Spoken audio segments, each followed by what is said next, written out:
Evening, everybody. Welcome. Let us formally begin by singing the national anthem.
For opening prayer, may I request Ate Mary J.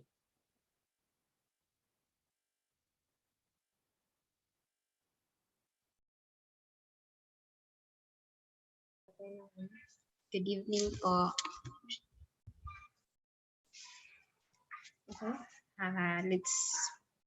Let's place ourselves in the presence of God. Good evening, heavenly parents, victorious true parents in heaven and earth and in humankind. We thank you for this day that you have given to all of us as we are here again for our 11th day of our webinar.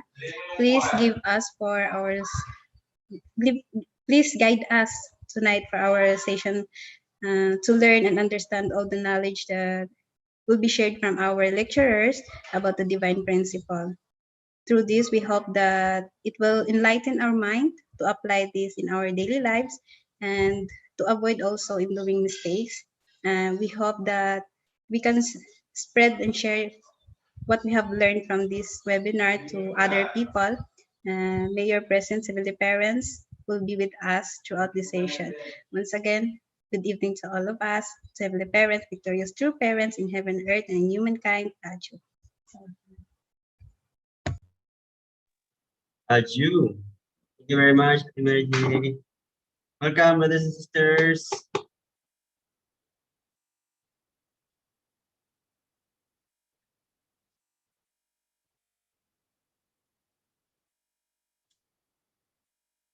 Anyway, yeah. Yeah. So, bago tayo mag-lecture, ano, sabi ko last time ay midterm exam. Alam ko namang ready na mga lagi din. So, the items,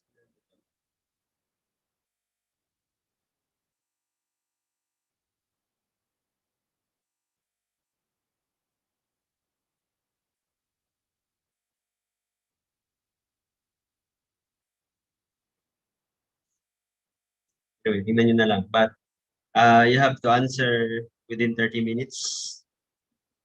Give you 30 minutes. Test 1, 2, and 3. Mabilis lang siya. So, paano siya sagutan? Pwede sa messenger. Isulat niyo sa messenger. Tapos, isend niyo kay Ate Monel. Yeah. And then, pwede rin isulat nyo sa papel. Pero, tapos picturean. Isend nyo kay Ate Monel na. Ang importante is, kailangang mabasa yung sulat. Huwag yung doktor. Meron kasi. So, yun. Either, pwede rin sa, sa Gmail. Pag may email kayo. Pwede rin. Isend natin muna na yung account niya, Gmail account sa Facebook account sa GC. Okay. Ganun lang ang pagsagot. 30 minutes. So, let us begin now.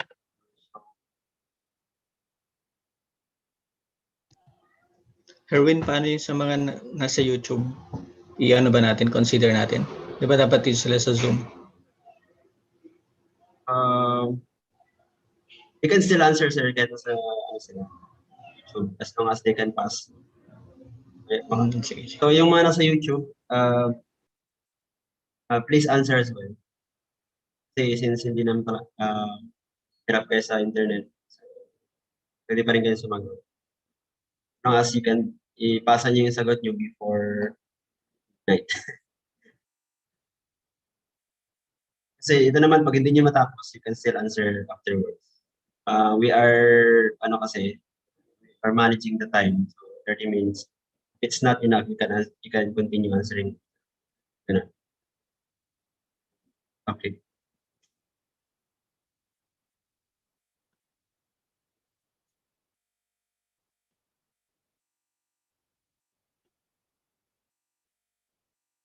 Relax. Wait. So time is 7:41 and 42. 30 minutes, 8:20. Di pala. 8:12. Okay, 8:12. Your time starts now. Any questions you can ask? Please ask.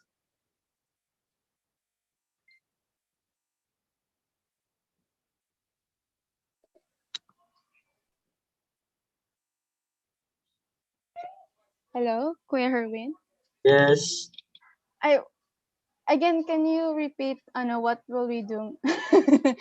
Where to send the answers? Okay. Through Messenger dahil. Through Facebook Messenger. Okay. Sulat nyo sa Messenger or pwede ring sulat nyo sa papel tapos picturean nyo. Send nyo kay Ate Beneno. Okay. Thank you.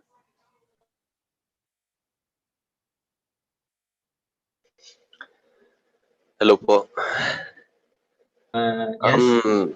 Kasali po ba sa 30 minutes yung second part ng exam? Yeah, this is, what do you mean? This is test 1, test 2, ganun?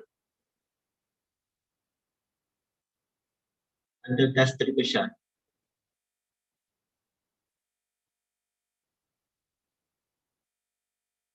Kaya lahat.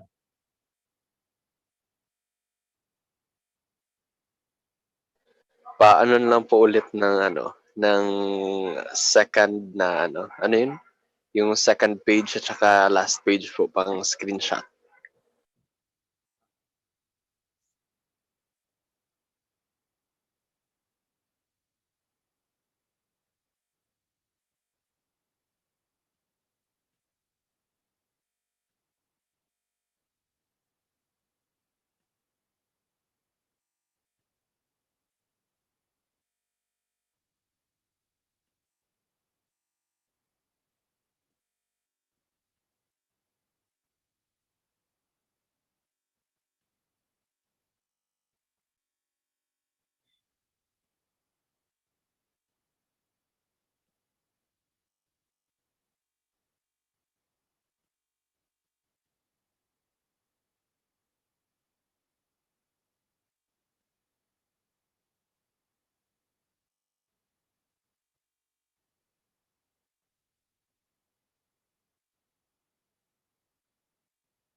Continue.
So just in case hindi niyo matapos yung exam within 30 minutes, yun yung screenshot ko na yung exam. And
Tapos nasa ano? Test 1.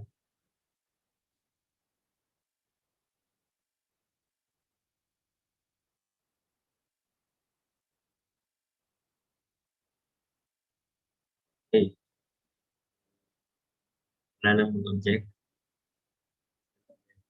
True or false? Write T if false, F.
na. Next slide.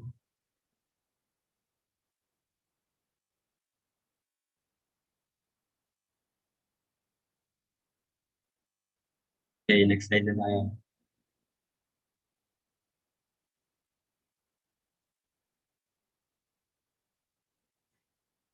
Okay, last.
5 minutes. 5 minutes.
Three minutes.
One minute.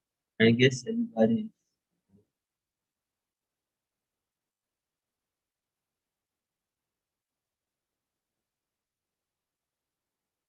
Yeah. Okay. So much. Dali lang, di ba? Basic lang na rin. term, then may finals din there. Ano yung sa dulo.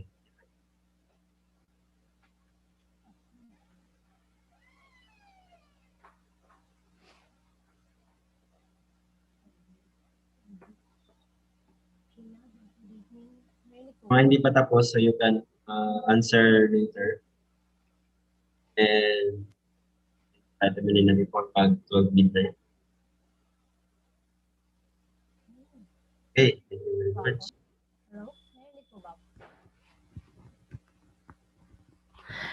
Good evening. Narinig na po ba? Okay. So, brothers and sisters, how are you po? How was your exam? Mabilis lang po ba? Okay. Before we formally begin our lecture for tonight, so please open your camera first, brothers and sisters. Let have first picture. Okay. Saglit. Open your camera po. Sino pa man? Okay. Kuya Randy, Mayong, at Kuya Julius. Okay. Sino pa si Mayong? Mayong, open your camera. Okay. Si Kuya Randy. So, wala. Sige, tayo na brothers and sisters. Okay, not working. Okay. Small heart, brothers and sisters. Hana, Dulcet, smile. Success yung exam. Wait na po.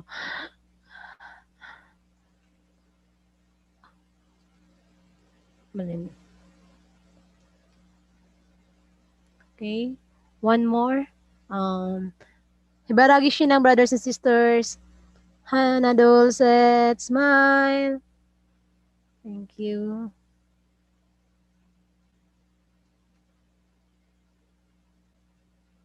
Okay, last one. Vision 2027.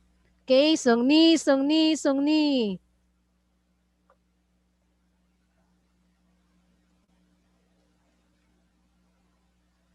Yan. Thank you so much po for your cooperation, brothers and sisters. So, yan. I would like to ask one participants to give what is our topic for tonight. At the same time, yung expectation. Kay Herwin, meron kang ikaw pili from the participants. Isa lang, kahit short. Tote. Yun. Ano? Ate Energy. Atin LG. Please welcome Atin LG. Please give a hand, brothers and sisters.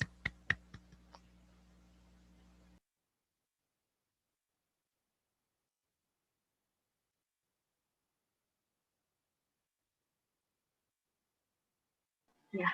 Hi. Hi, good evening, brothers and sisters. Narinig po. Yes, po. Yeah, for the recap, it was all about Jesus and kung ano ba yun? Kung ano yung nature or characteristic ni Jesus.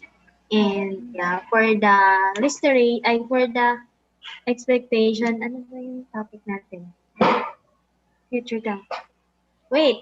It's restoration, I think. Yeah. Yeah. Yes. Restoration. Yeah. Yes. Expectation. Oh my God, lubat na ako dyan. Expectation. Yeah. Discuss yung kung paano tayo ma-restore. Yeah. Ganda ng expectation na tayo. Okay, thank you so much for Atin LG. So, yeah, it's true that our topic for tonight is all about the restorations. So, okay, hindi ko na patatagalin pa. So, excited to share his heart.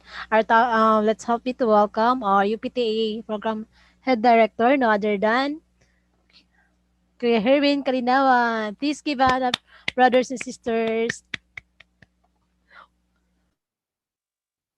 Good evening, good evening. Yeah, okay. Good evening, everybody. So welcome sa ano natin, part 2, day 11. Ano na lang, 10 days na lang. Thank you, Lord. Grabe nga ano to. BP seminar. Almost 3 months. Okay, so we are done with the part 1 of the divine principle. Part 2. Exciting kasi it's about restoration. And somehow, depende sa inyo how you're gonna receive it. But yeah, there are some people na doesn't like history and maybe get bored. But let's make it exciting together. Okay, let me share na yan.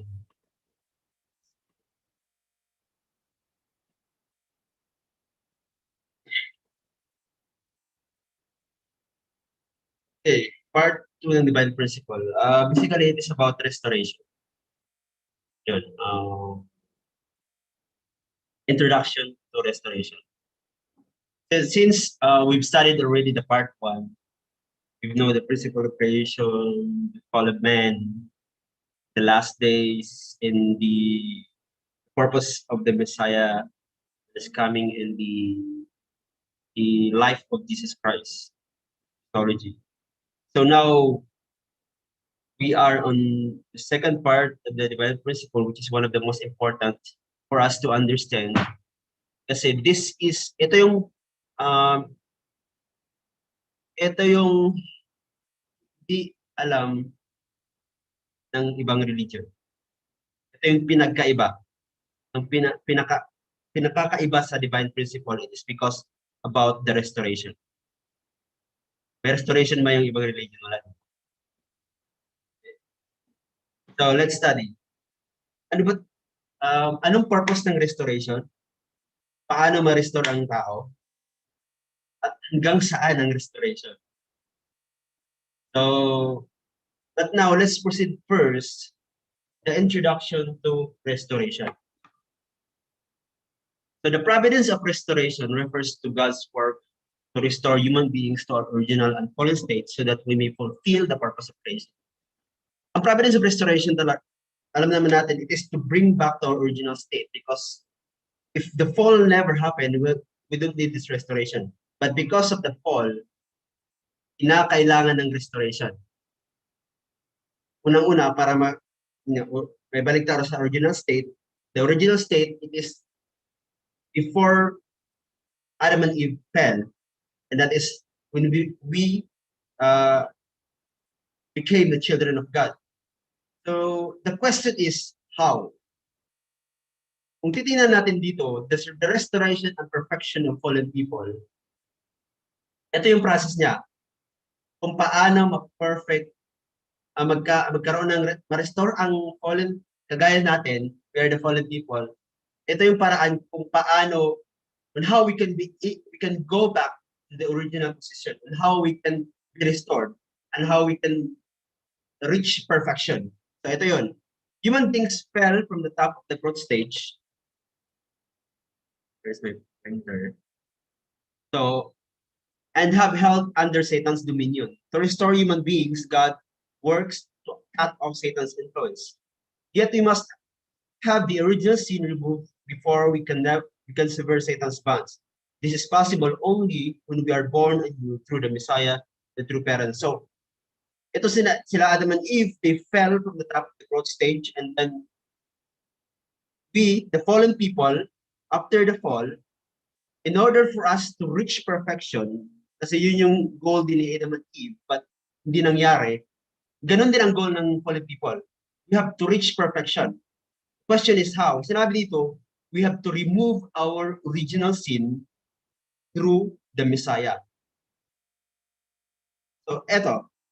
Hence, when we fallen people first need to go through a course to separate Satan from ourselves. We do this in order to restore ourselves to form the spiritual level which Adam and Eve had reached before the fall, the top of the growth stage. So yun yung una, we have to separate ourselves from Satan. So number 1. From below the formation stage, kung titingnan nyo sa diagram, below the formation stage, doon nag-fall si Adam and Eve. Not here in the formation stage level, but below the formation stage. So from there, that is the process of separation from Satan. Below the formation stage, and at growth stage. So yan ang separation from Satan. That is to return our position, the same position Adam and Eve before the fall happened. So yun, and we have to number two, in this foundation, we have to receive the Messiah, be reborn, and have original sin removed, and thereby fully mature to the original state of human beings before the fall. So we have to receive the Messiah, where at the top of the growth stage. And then be reborn, have the original sin removed, and thereby fully mature to the original state of fallen human beings before the fall.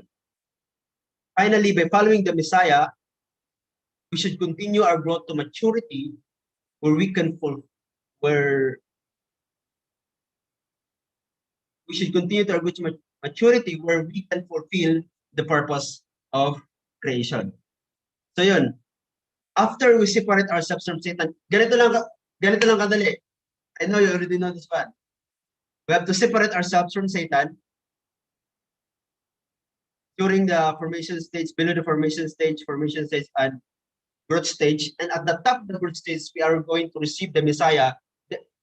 Ang goal niyan, why? It is because para mawala yung original sin natin, and through the Messiah, we can be able to receive salvation.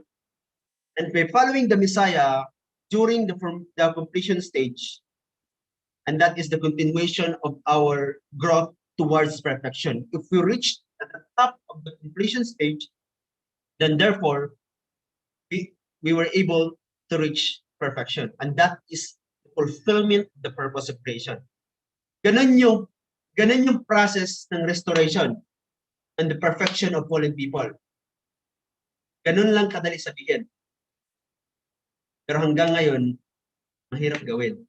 It takes 6,000 years up until now that this kind of process of restoration. So kung titingnan natin,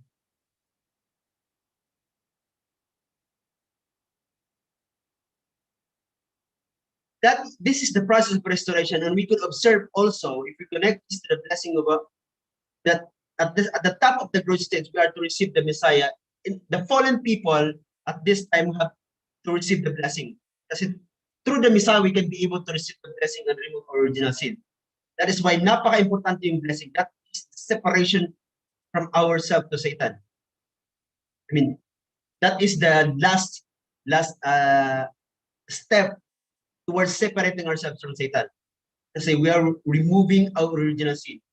So pag mawala yung original sin natin, ibig sabihin, yung position natin, kagaya ng position ni Adam and Eve bago sila nag-fall. So yun, and that is through the Messiah, and in our time, that is through the blessing. And of course, it's not enough receiving the blessing, but embodying the blessing given by the Messiah in order for us to reach perfection. That is why the perfection not only depends on one individual. Like for example, the perfection of wife doesn't, the perfection of wife depends also through her husband, and vice versa. So napaka-importante that when we receive the blessing, this is our time also to reach towards perfection. So we can therefore say, yung providence of restoration, ito yung paraan kung paano it is God's work of recreation, which has its goal the fulfillment of the purpose of creation. God works this providence in accordance with this principle. In the course of the providence of restoration, this principle is called the principle of restoration. So kung titingnan natin, before the fall, sa part 1 ba ng divine principle, meron tayong tinatawag na principle of restoration. Principle of creation, chapter 1. Ngayon, sa part 2 ng divine principle, meron din tayong tinatawag na principle of restoration. Bakit principle of restoration? Because if the fall, if the creation was formed through the principle of God, the restoration process also kailangang mag-follow within the principle of God. Kasi pag hindi, it would be in line with Satan's will. So it should be, kung may principle of creation, kailangan din may principle of restoration. Ibig sabihin, hindi basta kailangang dadaan ng isang proseso bago tayo makabalik kay God. Hindi basta-bastang makabalik kay God. After the fall, hindi basta-basta. Kailangan natin dadaan ng principle. Bakit tinatawag siyang principle? Because it is God's work of restoration. Kung work siya ni Satan, hindi siya principle. It is God's work of restoration. Ibig sabihin, we have to follow certain course and certain formula in order for us to go back to God. Hindi siya basta-basta. That is the principle of restoration in accordance with the principle of God. So, unang principle, ito, may tinatawag na indemnity. Anong ibig sabihin ng indemnity? Hindi lang kabayaran. O ano yung nawala, kabayaran. Kasi, you all know this one, but we have to take it deeper and deeper. The principle of restoration through indemnity, yan yung unang principle. Bakit kinakailangan ng indemnity? Ang salvation sa labas, napakadali. Have to believe in Jesus Christ. Anyway, parang nag-aalam sa kanya lagi. But I'm reflecting kasi, sabi ko sa sarili ko ba, napakahirap naman ang natin, salvation natin sa movement, sabi ko. Kasi, bakit dadaan pa tayo ng restoration? Bakit dadaan pa tayo ng indemnity? Sana yung salvation na lang sa labas, na, di ba, ng ibang Christian, di ba, na you have to believe, and you believe in Jesus Christ wholeheartedly, that He is your Savior, and yeah, that is the one who's gonna remove your sin. Gano'n. And then yun, okay na, you can restart yourself, right? Sabi ko, sana ganun kadali, bakit ang hirap sa mundo? Kailangan pa natin indemnity, kailangan pa natin mag-condition, Paul ba? Grabe naman yan, sabi ko. You know, ito yung indemnity is one of the isa sa pinakaiba ng unification thought sa ibang religion. They don't know indemnity. Alam natin yung indemnity because we know the history. Diba? From Adam until the Messiah. Alam natin yung bakit nag-fall, bakit kailangan ng Cain and Abel relationship, archangel like this. So, pag-aralan natin, bakit kinakailangan ng indemnity? Diba, pwedeng God, forgive me na lang agad, tapos, actually, God will forgive us.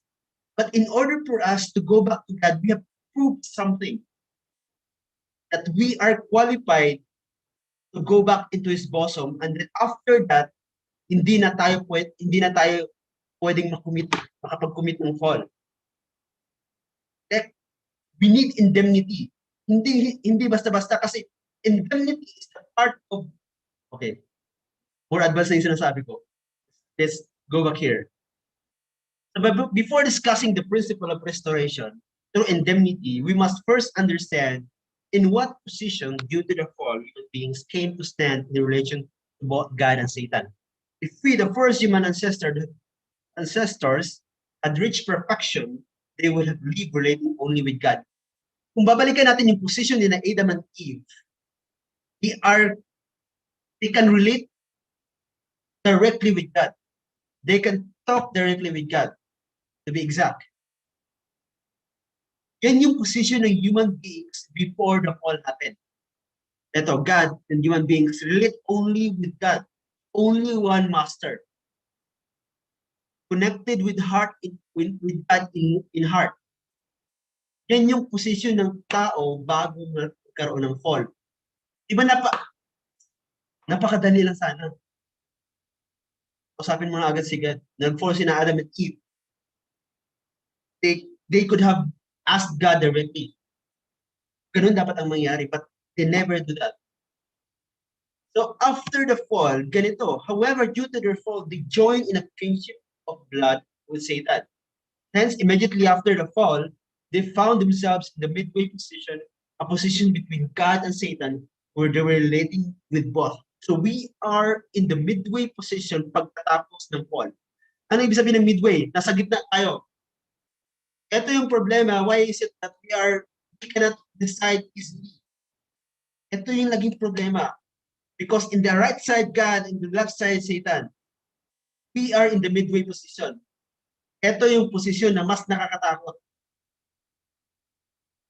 I remember, nabasa ko yung speech ni Father. In book tradition, yung volume 2, yung ginagamit sa fundraising maliit. Yung nabasa niya yan. Sabi doon,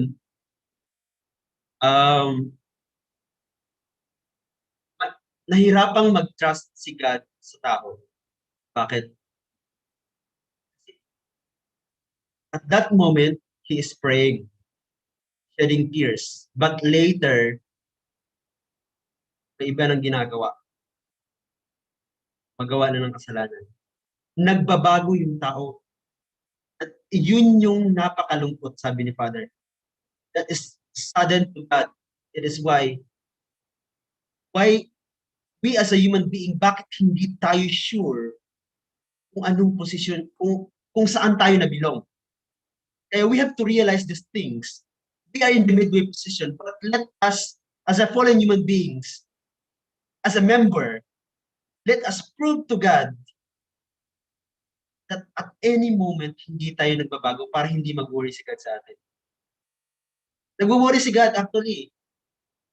Whether he can trust, actually, God trusts you, but nasasaktan pa rin siya, it is because ang ganda ng prayer mo sa hundok but at the end of the day, iba yung ginawa mo, iba yung ginagawa mo.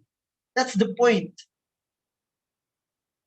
God doesn't have assurance kung anak ka ba talaga. Right? Kung anak ba talaga tayo niya. They are in the midway position. And that is why we have to reflect also like this na kasi we are in the midway position, this is part of indemnity and this is way of going back to God. So we have to i-assure man lang natin kay God na sa Kanya tayo nabilong, at least. So we are in the midway position, yan yung nangyari after the fall. Kaya kinakailangan, since if we are in the midway position, kinakailangan putulin natin yung relationship natin towards Satan. So, paano? If we do good conditions, mapunta tayo kay God. If we do evil conditions, mapunta tayo kay Satan. Pero lagi natin ginagawa, buti na nga alam na natin yung good conditions. But before we met the movement, now you're thinking about goodness, but goodness is relative to me. But most of the time, you're doing not in accordance with God's will.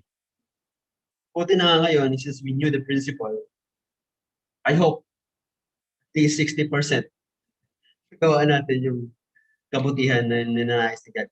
So we have to separate ourselves from Satan. Why? Because God cannot work on us. Hindi mangyayari yung prayer natin if we are still connected to Satan.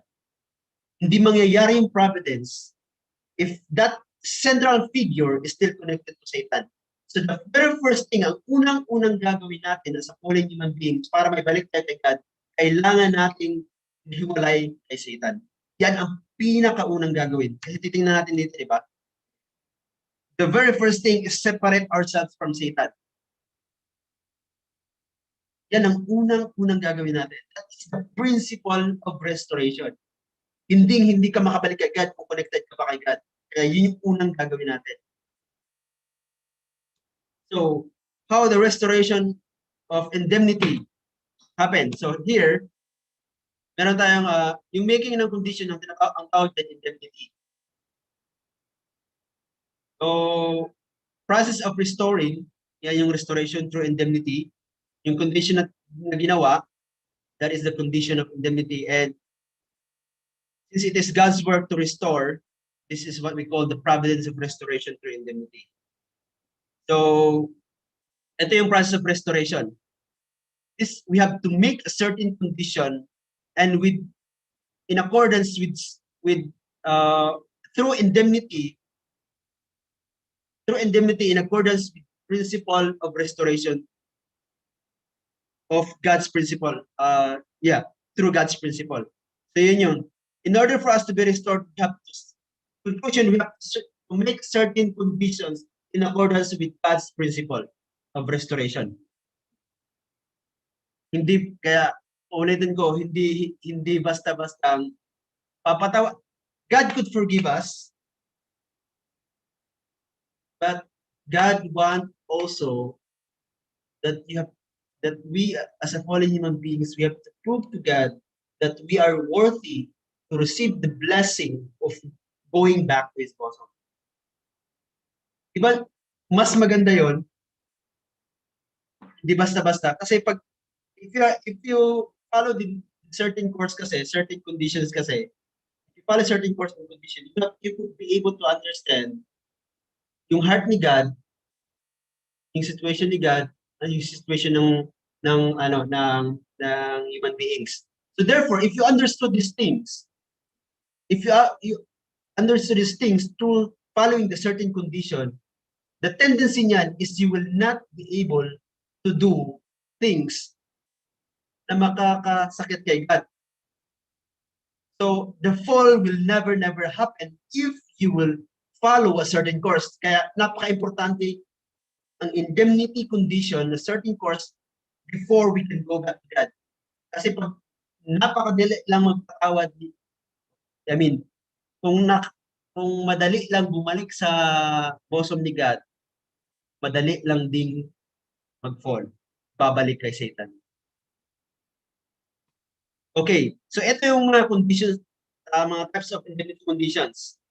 Yung indemnity, di ba, ito yung papayaran kung ano yung nawala.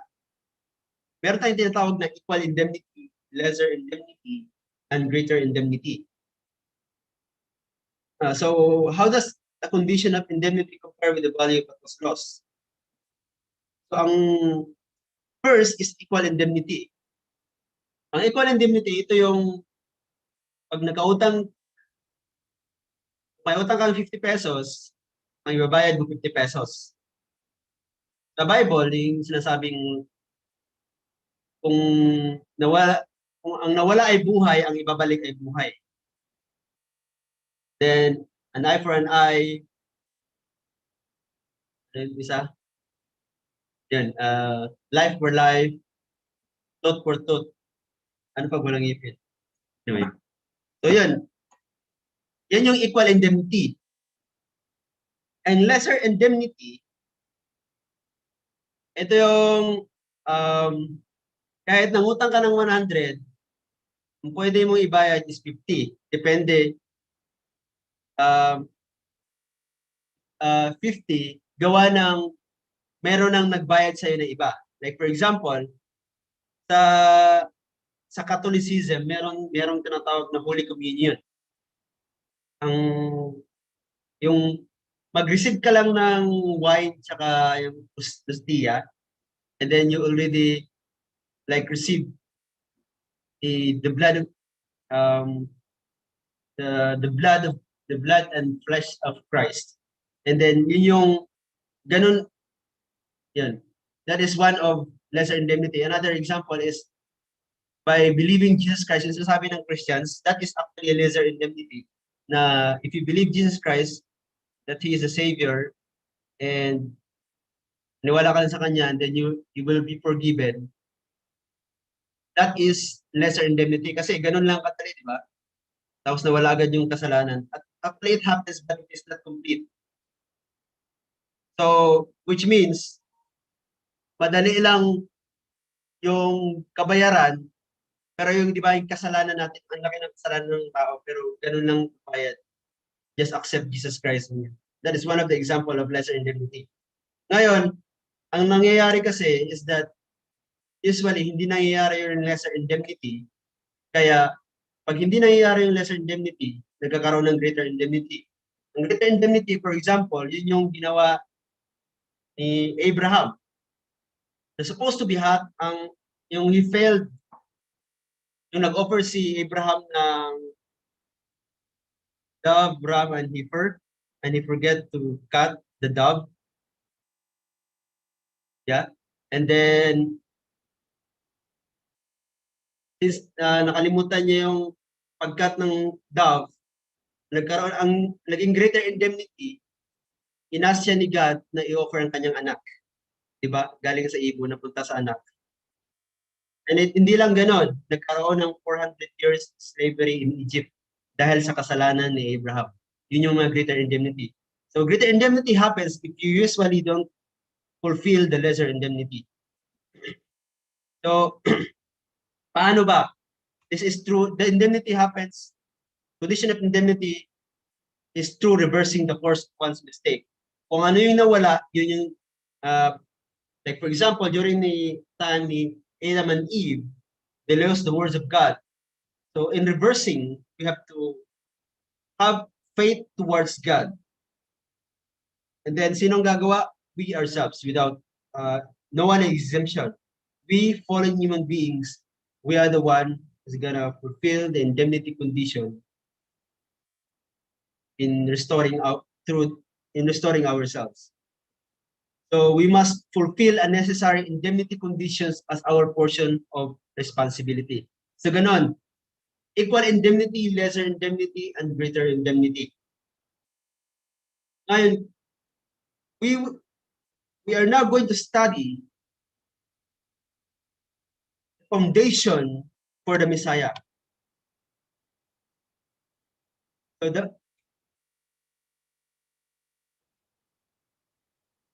because the process of restoration, hindi ang restoration, yung ano kanina, ito, separate ourselves na tayo.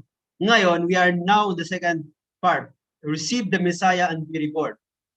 Paano maka-receive ng Messiah and how we can be able to receive the Messiah and be reborn? That is the question. So here, we have to have, para maka-receive ng Messiah, we need to prepare a foundation for the Messiah. So the Messiah comes as the true parent of humanity because only He can remove the original sin by giving birth to humanity born of fallen parents. So kinakailangan ng Messiah in order for us to remove our original sin. Hindi mangyayari yung restoration. We cannot go back to God unless we cannot receive the Messiah. But before we can receive the Messiah, there's a need of foundation. Bakit kinakailangan ng foundation? For fallen people to be restored to their original state, we must receive the Messiah and have our original sin removed. Before we can receive the Messiah, however, we must first establish the foundation for the Messiah. So bakit? So what are those indemnity conditions required for establishing the foundation for the Messiah? To answer this question, we must first understand how Adam was to have realized the purpose of creation and how he failed to do it before the condition of indemnity is made by reversing the course of the deviation from the original path. So yun. In order for us to reach perfection or to go back to our original state, we have to lay the foundation for the Messiah, and that is true indemnity condition. Kasi kung babalikan natin sina Adam and Eve, nag-fall sila below the formation stage. Therefore, if we fallen people want to reach perfection, we have to lay a foundation for the Messiah by following a certain course of indemnity. How? By reversing course. So, babalik tayo kay God. Ang nawala kina Adam and Eve is their faith towards God, the words towards God. And now, in reversing, we have to understand the word of God and follow the word of God. So, by reversing the course from the original path. So, for Adam to realize the purpose of creation, he was supposed to fulfill two conditions. So, ito dapat yung mangyayari before the fall happened. Even before the fall happened, my question is, kinakailangan ba ng foundation of faith and substance ni Adam and Eve before the fall happened? What do you think? So, kinakailangan ba yung foundation of faith and substance before the fall happened?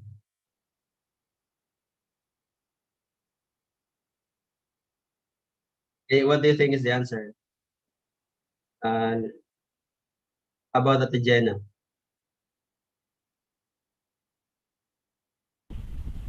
I think no. No, okay. So here is the, we've been hearing from the lectures before that foundation of faith and substance. It always has been said na kinakailangan foundation of faith and substance. Okay, diretso na lang kasi wala na kita eh. The foundation of faith and substance is necessary even before happen, but not to receive the Messiah, but to realize the purpose of creation. So here, foundation of faith and foundation of substance is to realize the purpose of creation. Ito yung nalaman ko sa Divine Principle na nag-aral ko siya. Kasi ang thinking ko dati, we need foundation of faith and substance only after the fall. Yun ang pagkakaintindi ko. When I studied this one, I realized na hindi pala ang foundation of faith and substance, ano pala siya? Kinakailangan pala talaga siya kahit hindi mangyayari yung fall. Kinakailangan pala talaga siya. Kaya hindi, kung sa i-ano ko siya sa buhay ko, hindi na dapat ako mahirapan. Kasi, ganito pala dapat yung lifestyle ko even before the fall happened. Dapat hindi na ako mahirapan ngayon. Nahirapan lang kasi it is because of the fall, the reversing of the dominion. But before the fall, ito yun, for Adam to realize the purpose of creation, he was supposed to fulfill two conditions. Ito ang goal nito is realize the purpose of creation. Kailangan ng foundation of faith and substance in order to realize the purpose of creation. Ito yung before the fall happened. After the fall, kinakailangan ng foundation of faith and substance pa rin in order to receive the Messiah. Yan ang pinagkaiba ng dalawang yan. Yan ang pinagkaiba. Kinakailangan yung Messiah sa restoration, but before the fall happened, it is to realize the purpose of creation. Why? Una, first, Adam should have established the foundation of faith by keeping strictly God's commandment. Ganun lang dapat. The foundation of, if Adam and Eve, while following in the growth stage, fulfilling the commandment, that is their faith towards God. The central figure si Adam. Ano yung condition nila in order for them to lay the foundation of faith? Just by following the commandment. Growing at the growing period. Ganon yung foundation of faith nila. Foundation of substance. So upon the foundation of faith, they are one with God and perfect incarnation of the Word. Si Adam maging perfect incarnation of the Word if Kasi together with foundation of faith, madali na lang i-fulfill yung foundation of substance. Ang goal ni Adam is to become substantial manifestation of God's word. Kaya tinatawag siyang foundation of substance. So ito yung gagawin ni na Adam and Eve before the fall happened. Ang goal niyan, it is to realize the purpose of creation. So, problema after the fall, ganito, nagiging foundation for the Messiah. Hindi kinakailangan ng Messiah before the fall. Ito yan lang yung process ng purpose of creation. Hindi, after the fall, kinakailangan na yung Messiah. Kailangan pa rin ng foundation of faith and substance, dito na nagbago, in order to receive the Messiah. So therefore, to restore the basis upon which they can complete the purpose of creation, fallen people must first restore to indemnity the foundation of faith, which the first human ancestors failed to establish. In this foundation, we need to establish the foundation of faith and thereby the foundation for the Messiah, through which we can receive the Messiah at the clearance of the original sin. This is required in order for us to become perfect incarnation of the Word. So ito yung gagawin na ng fallen people. Tingnan mo sa diagram, etong foundation for the Messiah happens in the process of indemnity condition here also. So before we can receive the Messiah, we have to pass through a certain indemnity course, and through that we could be able to lay the foundation of faith and substance for us to be qualified to receive the Messiah at the top of the growth stage, and through that we can be able, at the top of the foundation stage, we can become perfect incarnation of the Word. Ganun yung pinagkaiba. Ganun yung completion of the purpose of creation by fallen people. Ito yung original plan, ito yung after ng fall. Ito kina Adam and Eve before the fall, ito yung tayo, fallen people. Ito yung course natin na gagawin. Okay, foundation for the Messiah. So ito yung kinakailangan, simple lang. Para magkaroon ng, in order for us to lay the foundation for the Messiah, kailangan ng central figure, foundation of faith and substance. Unang-una, kailangan ng foundation of faith. Central figure, object for the condition, and numerical period of indemnity. Ang foundation of substance, it is indemnity condition to remove the fallen nature. Why? Kasi we have a certain fallen nature na inherit natin from Archangel. Archangel was the one who tempted Adam and Eve. So for Archangel to go back to God, he has to remove certain fallen nature. The same with us. Sa atin as fallen human beings, kasi we inherited that fallen nature. We have to remove our fallen nature through indemnity condition. So yun, kailangan ng foundation of faith and substance so that we can be able to lay the foundation for the Messiah. Ito yung dalawang to ang laging inuulit-ulit dito sa part 2 ng divine principle. Ito, alam niyo na rin to. Let us clarify more and let us study. So since ito yung kinakailangan, foundation of faith and substance, pagdating sa chapter 1, the providence to lay the foundation of faith, anong kinakailangan? Let us study now the family of Adam. Okay. Diba? We are fallen people. In order for us to go back to God, we are in the midway position. In order for us to go back to God, kailangan natin mag-separate kay Satan. So we have to do a certain course, and ang completion ng fallen people is we have to lay the foundation of faith and substance, and in order for us to lay the foundation for the Messiah. Ngayon, since the fall happened, pag-aralan natin yung providence of restoration in Adam's family. Tingnan natin what happened. So for the providence of restoration to be accomplished in Adam's family, the members of his family had to make a certain conditions of indemnity to restore the foundation of faith and foundation of substance. On this two foundation, the foundation for the Messiah was to have been established and the Messiah could have come to Adam's family. So ito yung dapat gagawin. Because the fall happened in Adam's family, Adam's family also should do a certain course by laying the foundation of faith and substance. Pag mangyayari yun, darating ang Messiah kay Adam pa lang. Sa time ni Adam pa lang. If they fulfill their responsibility. Ganun ang mangyayari. If they fulfill their responsibility, ang Messiah darating na that time. So, yun. Since it never happened, since Adam and Eve fell, kailangan nilang they have to receive the Messiah. So, ito ang gagawin. They have to receive the Messiah and foundation of faith. Unang-una, alamin natin yung foundation of faith. Foundation of faith, paano pa nila ginawa? Yung foundation of faith, so to restore to indemnity the foundation of faith, fallen people must set up an object for the condition, substituting for God's word. For Adam's family, this object was a sacrificial offering. To restore the foundation of faith, there must be a central figure, yet nowhere in the verse record do you find Adam offering a sacrifice. Instead, his sons Cain and Abel offered them. So kailangan ng object for the central figure or object for the condition. Sino ang central figure?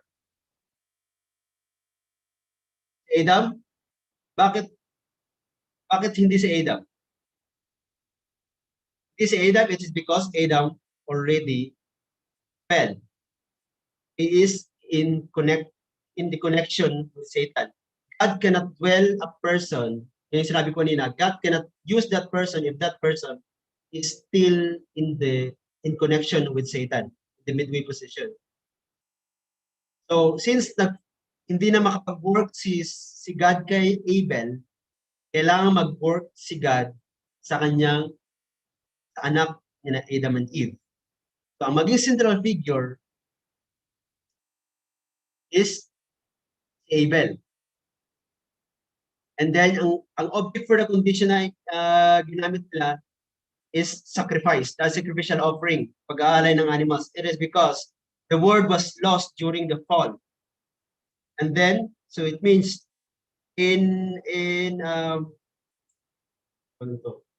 parang in substitute of that word, ang ginamit ni God is yung pag-offer ng animals. Kasi si Adam din, hindi siya nag-offer ng sacrifice. The Bible, he never offered sacrifice. Instead, yung sina Cain and Abel, sila yung nag-offer ng animals. Which means, pero ang central figure is Abel. Why? Here. What was the reason for this? God symbolically divided Adam, who embodied both good and evil, by giving him two sons.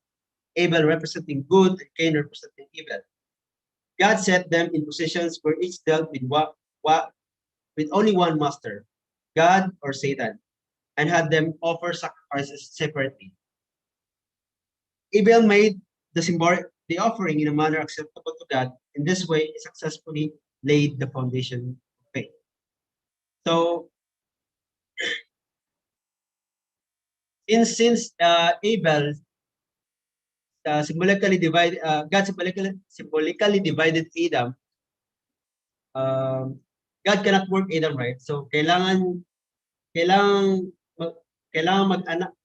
magkaroon ng anak sina Adam and Eve ng dalawa, yun ang magsimbolo sa good and evil. And isa dyan is good, doon mag-work si God. So since ang central figure is Abel, we can read in the Bible that Abel offered sacrifice to God, right? Tapos inaccept ito ni God. So which means doon nagkaroon ng foundation of faith. So foundation of faith centering upon Abel happened. The problem is the foundation of substance. Kasi we all know the history. Cain, so ang goal nito is Cain should fulfill in limited condition to remove the fallen nature. God would have gladly accepted his sacrifice. the foundation of substance would have been laid in Adam's family. To remove the fallen nature, a person must make an indemnity condition by taking a course which reverses the process through which human beings initially acquired the fallen nature. So yun, foundation of substance is simply Cain should follow Abel. Remove his fallen nature through indemnity condition. Ganon ang gagawin ni Cain para ma-establish yung foundation of substance. Reversing the course. Kasi ang ginawa ni Archangel at that time is he is the one who tempted Eve and Adam and Eve. Ngayon, in reversing the course, the Archangel represents Cain. Siya rin yung mismong babalik kay Abel. So, indemnity condition to remove the fallen nature, Cain should bow down towards Abel. But, according sa Bible, when Cain killed Abel, providence stopped. I mean, the providence of receiving the Messiah in Adam's family did not happen. It is because Cain killed Abel. So, ang foundation of substance, hindi nangyari. Foundation of faith, okay, but the foundation of substance never happened. It's because of this Cain and Abel relationship.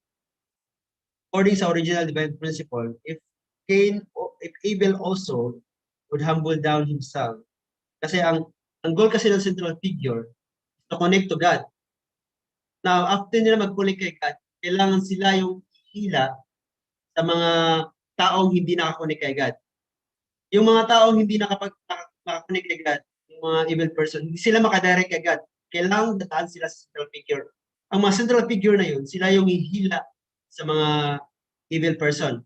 Kaya ang goal ni Abel supposedly is to approach also Cain. So, ang relationship dapat is Abel also should humble himself as Cain, na since kapatid niya si Cain, elder pa, na ako nang mag-offer sa ay bigyan mo lang sa akin yung offering mo, ako na mag-offer kay God. Ganon dapat yung gagawin ni Abel. But I think Abel was not like medyo parang pag nagkakatanggap tayo ng position or power, like we became ignorant. That's one of the problem. Yeah, it's very important. We have to still humble ourselves in front of towards our King. We receive such like position or blessing. Ganun.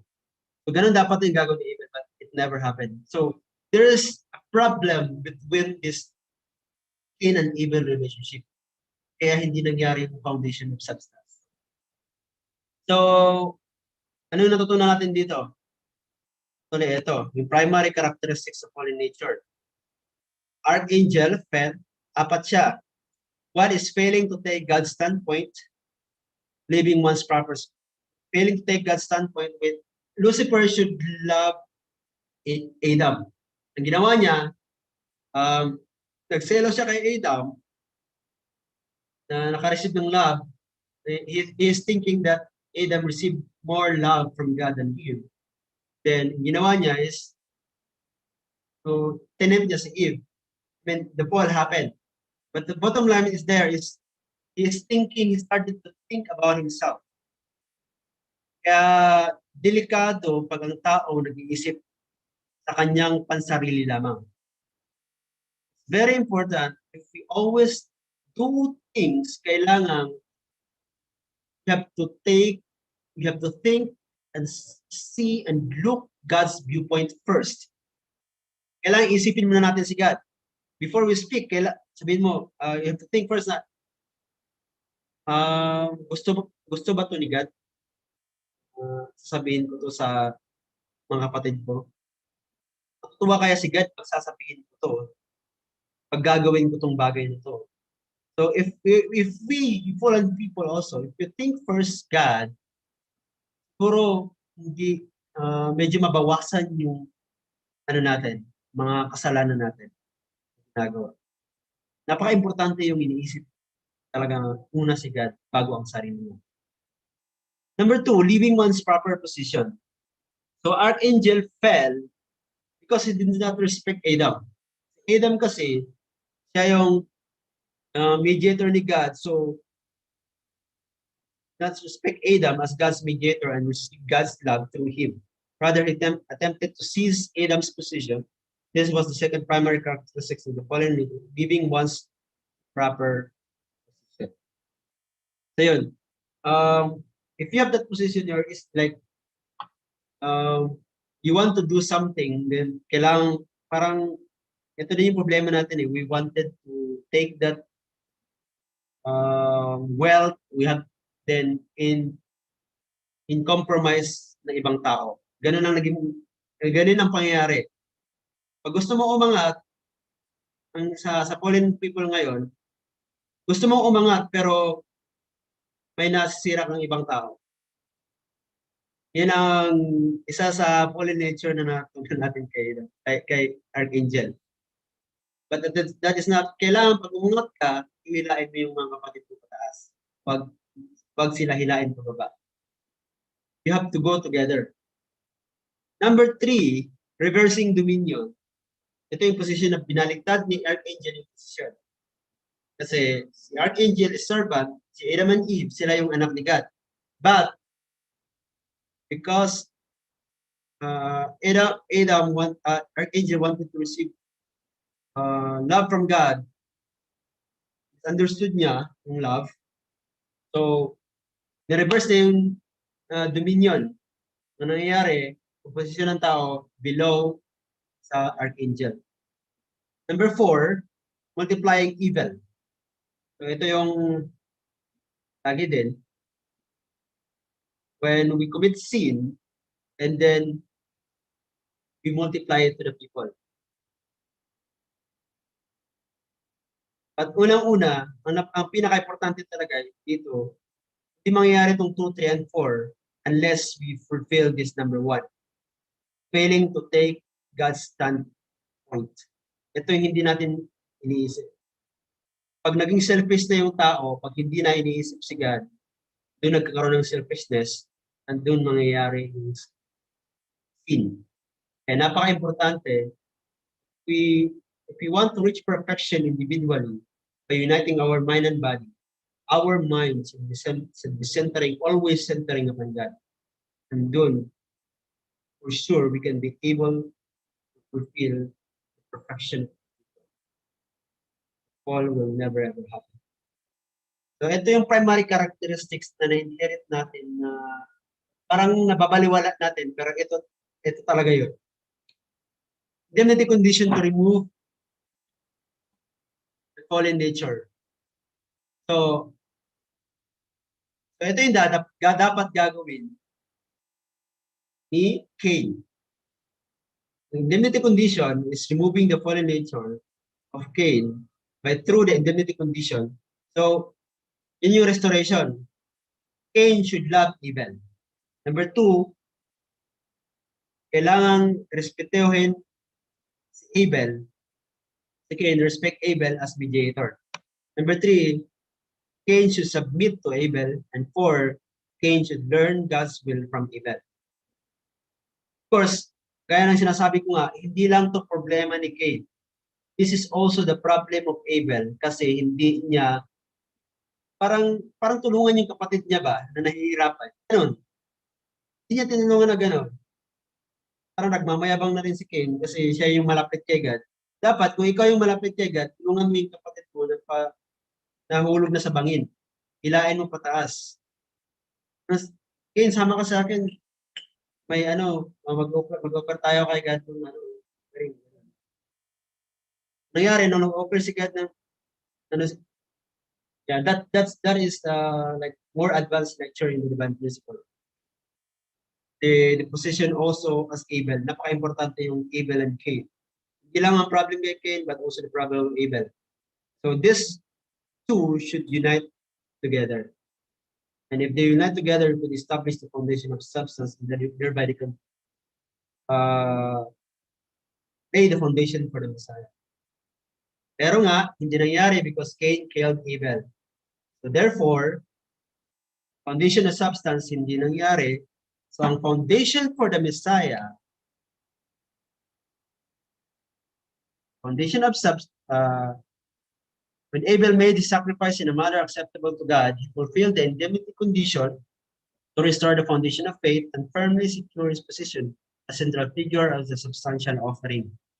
However, when Cain murdered Abel, they failed to make the substantial offering. Hence, neither the foundation of faith nor the foundation of the Messiah could be established. God's providence of restoration in Adam's family came to naught. Yun, hindi nangyari yung foundation of faith, okay na sana, pero hindi nangyari yung foundation of substance. Since hindi nangyari yung foundation of substance, madadama yung foundation of faith, so hindi na rin nagkaroon ng foundation for the Messiah. Since wala ang foundation ng Messiah, ano mangyayari? Walang foundation, so hindi pwedeng ipadala ni God ang Messiah kasi walang foundation. So in Adam's family, providence of restoration, receiving the Messiah never happened. Yun ang naging conclusion. Failed yung Adam's family. So in conclusion, this is the principle of restoration.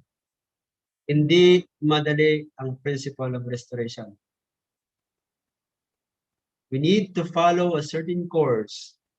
Kaya tayo mga kapatid, we wanted to go back together.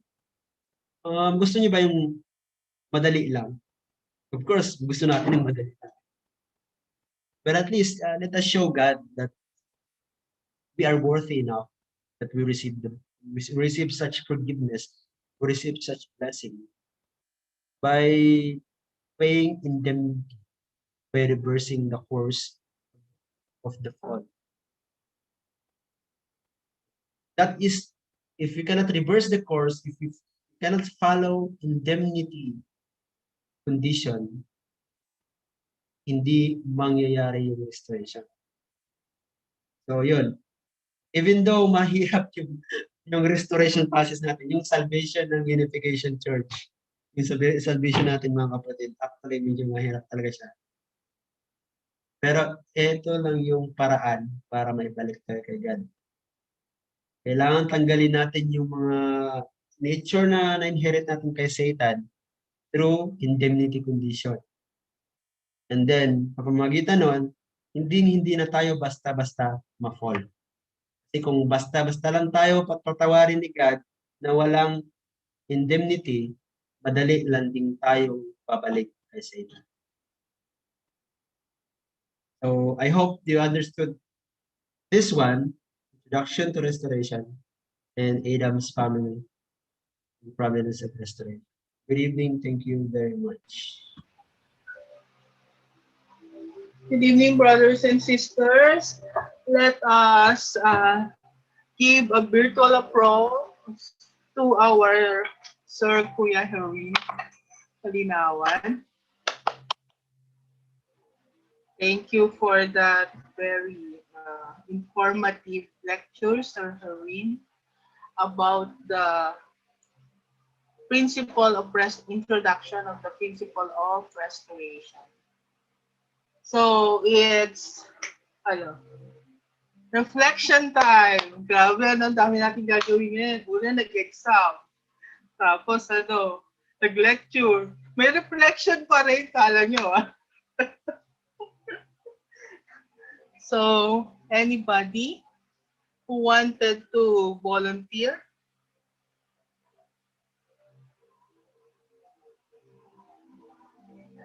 Yung feeling niya favorite ko. Favorite ko naman talaga lahat. Pero syempre, mas may favorite, no? Salba. Sino gusto mag-volunteer? Reflection time. sa principle of restoration?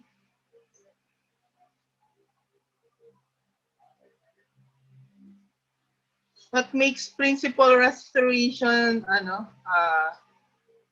more difficult than the stages of the growth period? Kahit naman kasi hindi tayo nag-fall, we need to all humanity need to go to the process of growing period. Ang difficult lang kasi, what makes it more difficult, kasi pareho lang naman siya, what makes it more difficult is that may restoration na kaakibat. At saka na build up na kasi for 6,000 years, na build up na within humanity sa humanity na kahit na hindi naka-embed na sa lineage natin, yung sinfulness, so ang hirap-hirap bumalik kay God. Diba? From the introduction ng divine principle, diba? We became ignorant, and becoming ignorant is that we almost cannot recognize our Creator anymore. Yung our origin, which is Heavenly Parent. Na yung origin natin is absolute goodness, and that we need to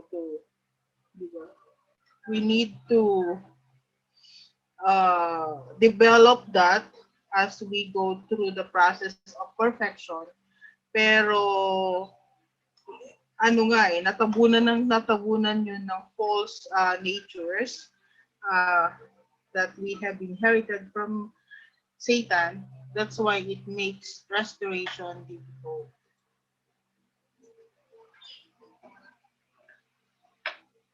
So, sino yung maghihanap pa tayo ng tawag doon?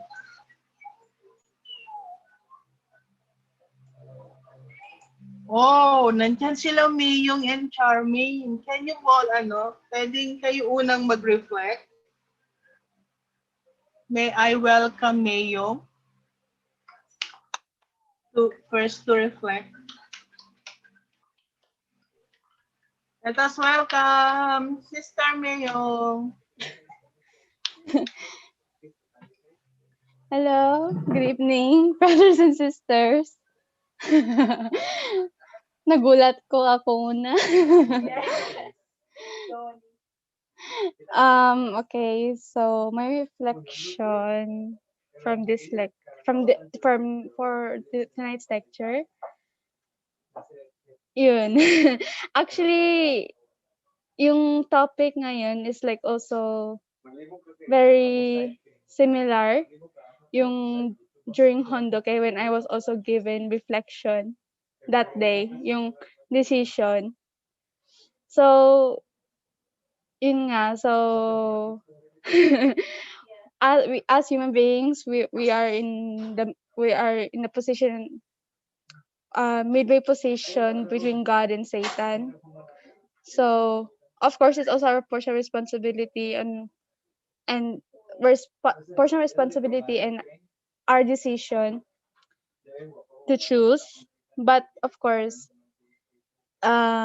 we should always be aligned to God and to parents, and especially like in learning about the foundation of faith and foundation of substance. In the past, during the time of Adam, actually, yun nga, before, for me, during the restoration period, it was very confusing for me. And yun nga, even learning and hearing these lectures again and again, there are some topics that I didn't understand. That's why I really restoration is like one of the longest lectures.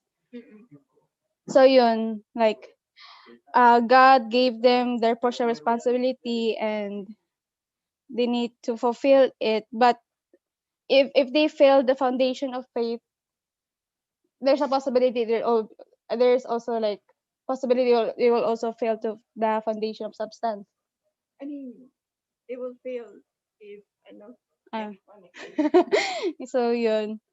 And yun nga yung so decision na related talaga sa hondok eh. Like yun nga, deciding it can also affect what will happen to our future generation. So we should always be careful and we like pray for guidance. So yun, that's all. Thank you so much.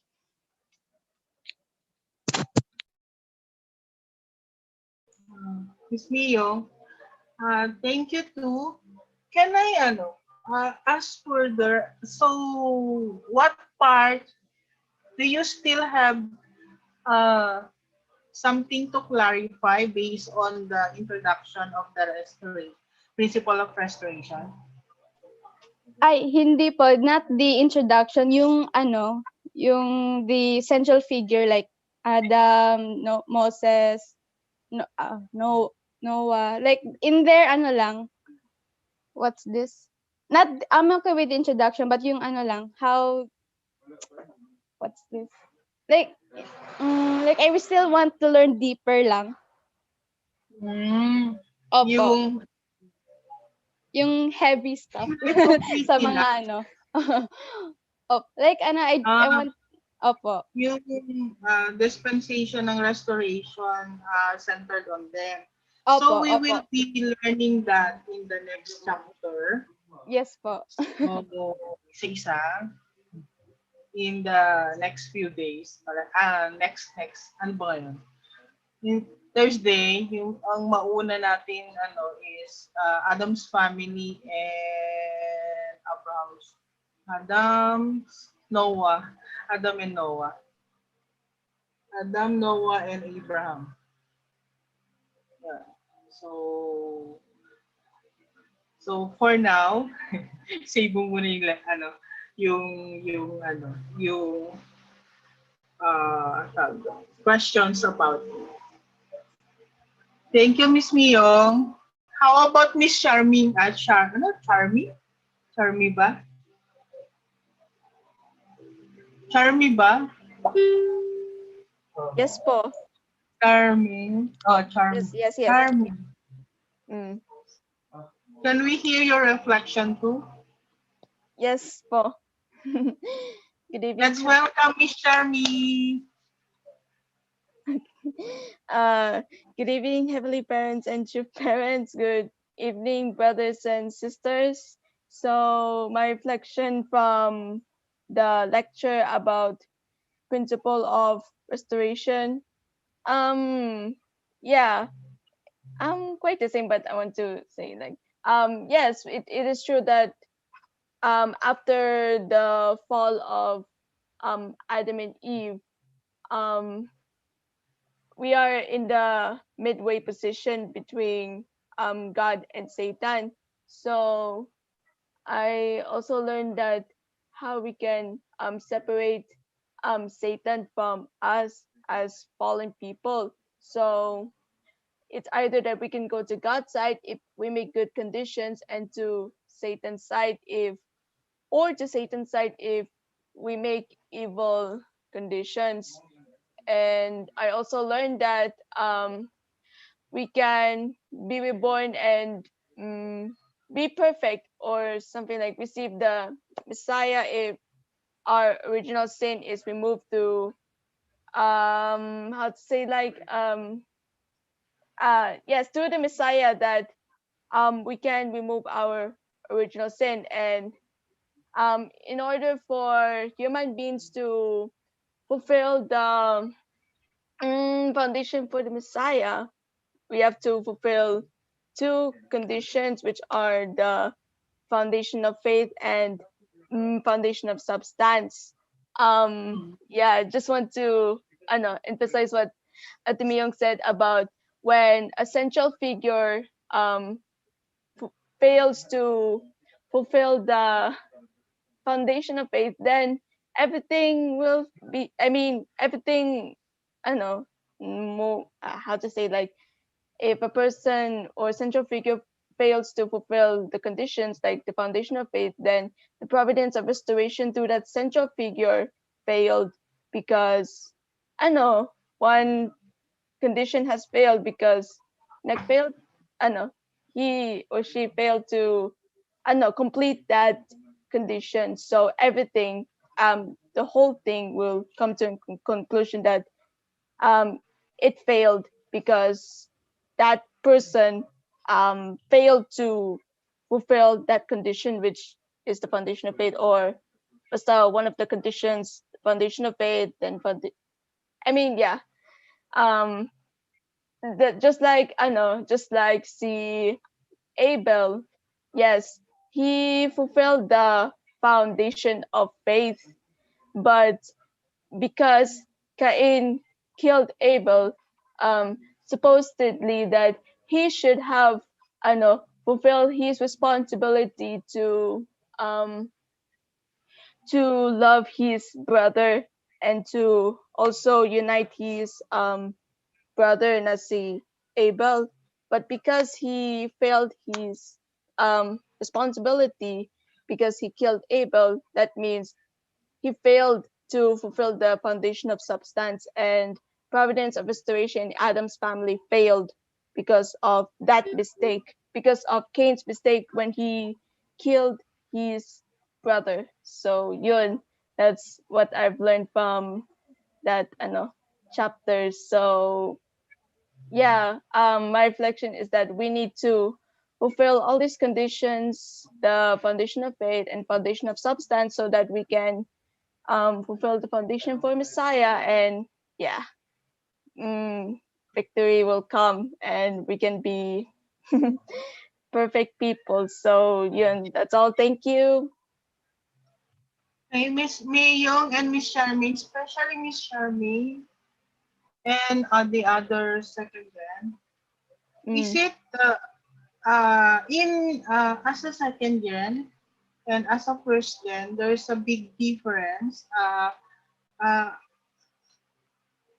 do you know that there is a big difference in the fulfillment? Of course, we need all of us, whether we are first gen, second gen, third gen, or third gen. We still have, because we are still living in this imperfect world and we are working towards it to become perfect, or the kingdom of heaven, or Chuniugu. We are all, even though we are to lay the foundation of faith. So how different, based on the lecture, how different it is by your understanding of the, how is it different uh, from of a first gen and a second gen laying the foundation of faith. Okay po. So from my understanding, difference. I mean, there's a difference between like the first gen, second gen, because actually, the first gen, let's say for example, when they receive the divine principle lectures, and they have to like pay greater indemnity for their mistakes in the past before they something like join the movement. Yeah, so mas greater, mas sila kasi meron silang mas greater indemnity than second gen, because as second gen, since we are born from our parents who received the blessing, um yeah, from what I understand, basta mas meron silang, ang first gen meron silang greater indemnity than second gen. Yes. And yeah, and also, oh yeah, um oh yeah, second gen has no original sin, whereas the yeah, so good. Thank you, that's it. Okay. The second gen has no original sin. That's why uh, in laying the foundation. That's right. Thank you for that. I would like to emphasize that for you second gen, it is you are to fulfill or to lay the foundation of faith, but not, but you are not parang na shortcut na sa inyo dahil sa foundation ng parents nga through the blessing because you were born without the original sin. And that when you lay the foundation of faith, it's a condition of devotion for you, yung laying ng foundation of faith. Devotion as true children of Heavenly Parent. Kasi as a parent with second gen, we are just the caretaker. We are just caretaker. Kung tutusin, we are in the position of a caretaker of you. You are truly God's son. And that when you lay the foundation of faith, you are to tawag dito, you don't need to, wala nang removal of sin kasi wala naman nang i-remove na original sin sa inyo. Ginawa na yun ng parents nyo. So, condition of devotion. Yung gagawin nyo. Yung i-set nyo. That's what, and that, in the process of the blessing, you don't need to go through condition of devotion, and then you don't need to go through the tawag dito, the 3-day ceremony anymore. Kasi yun kasi yung substantial removal of the original sin. So yun, you don't need to do you don't need to do 3-day ceremony. Yun yung kasi nabasa ko yung there is this book, it's entitled by Nansuk, yung wife, yung first wife ni Hyojin na sinasabi niya dun sa book na yun. So I have read that book. I asked my sister-in-law to buy it for me. Okay, to purchase it for me kasi wala naman dito sa Pilipinas yun, sa yun, it was published in New York yata. And then tas pinabili ko sa sister-in-law ko and she sent it to me. At nabasa ko kasi sa kanya, one of the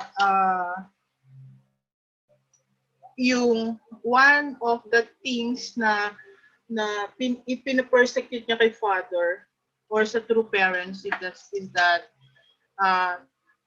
hindi daw yung mga true children and the other second gen ay hindi daw sila nag 3-day ceremony, isa kasama yun sa tradition ng marami siyang sinasabi na hindi daw ginawa ng true children at second gen. Yun yung binabato niya. So that's the reason why I'm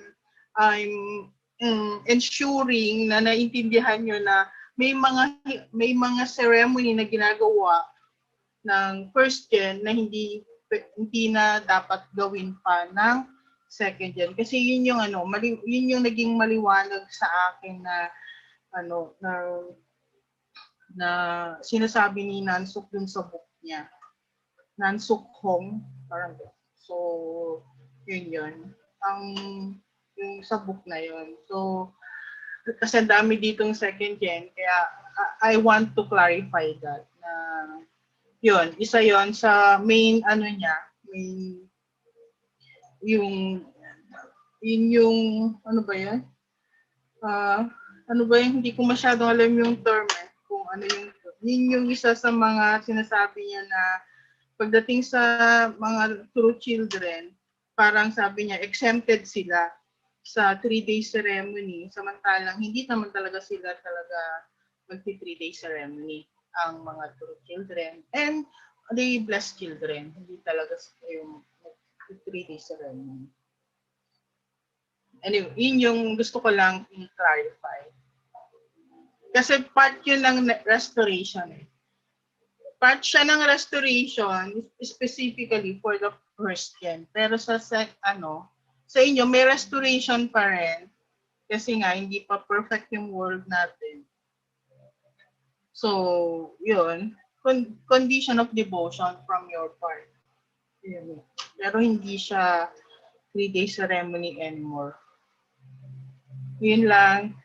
So, I hope maliwanag to sa mga second gen, ha?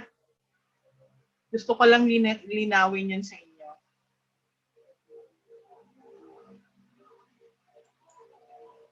Sino yung next? Siguro, gusto kong, marinig naman si Kuya Michael.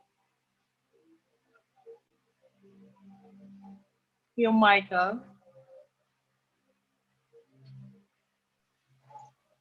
Next to... Good evening. Yes, sir. Good evening, brothers and sisters.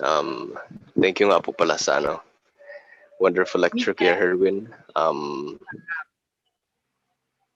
Thank you then for staying and always attending the Zoom.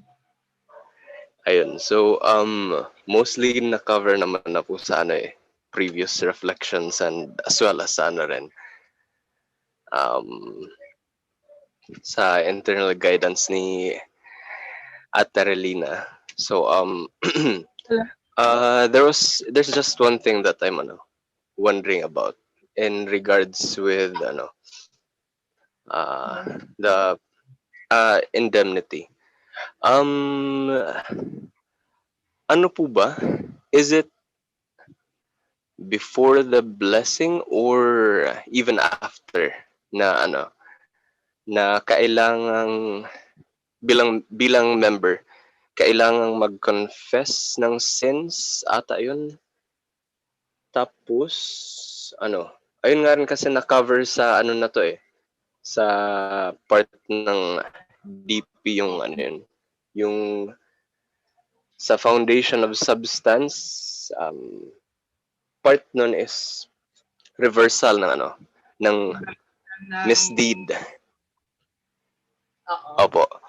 So for example, like may kasalanan sa sa past yung isang member, like whether it be I don't know, an act of violence or a sexual sin.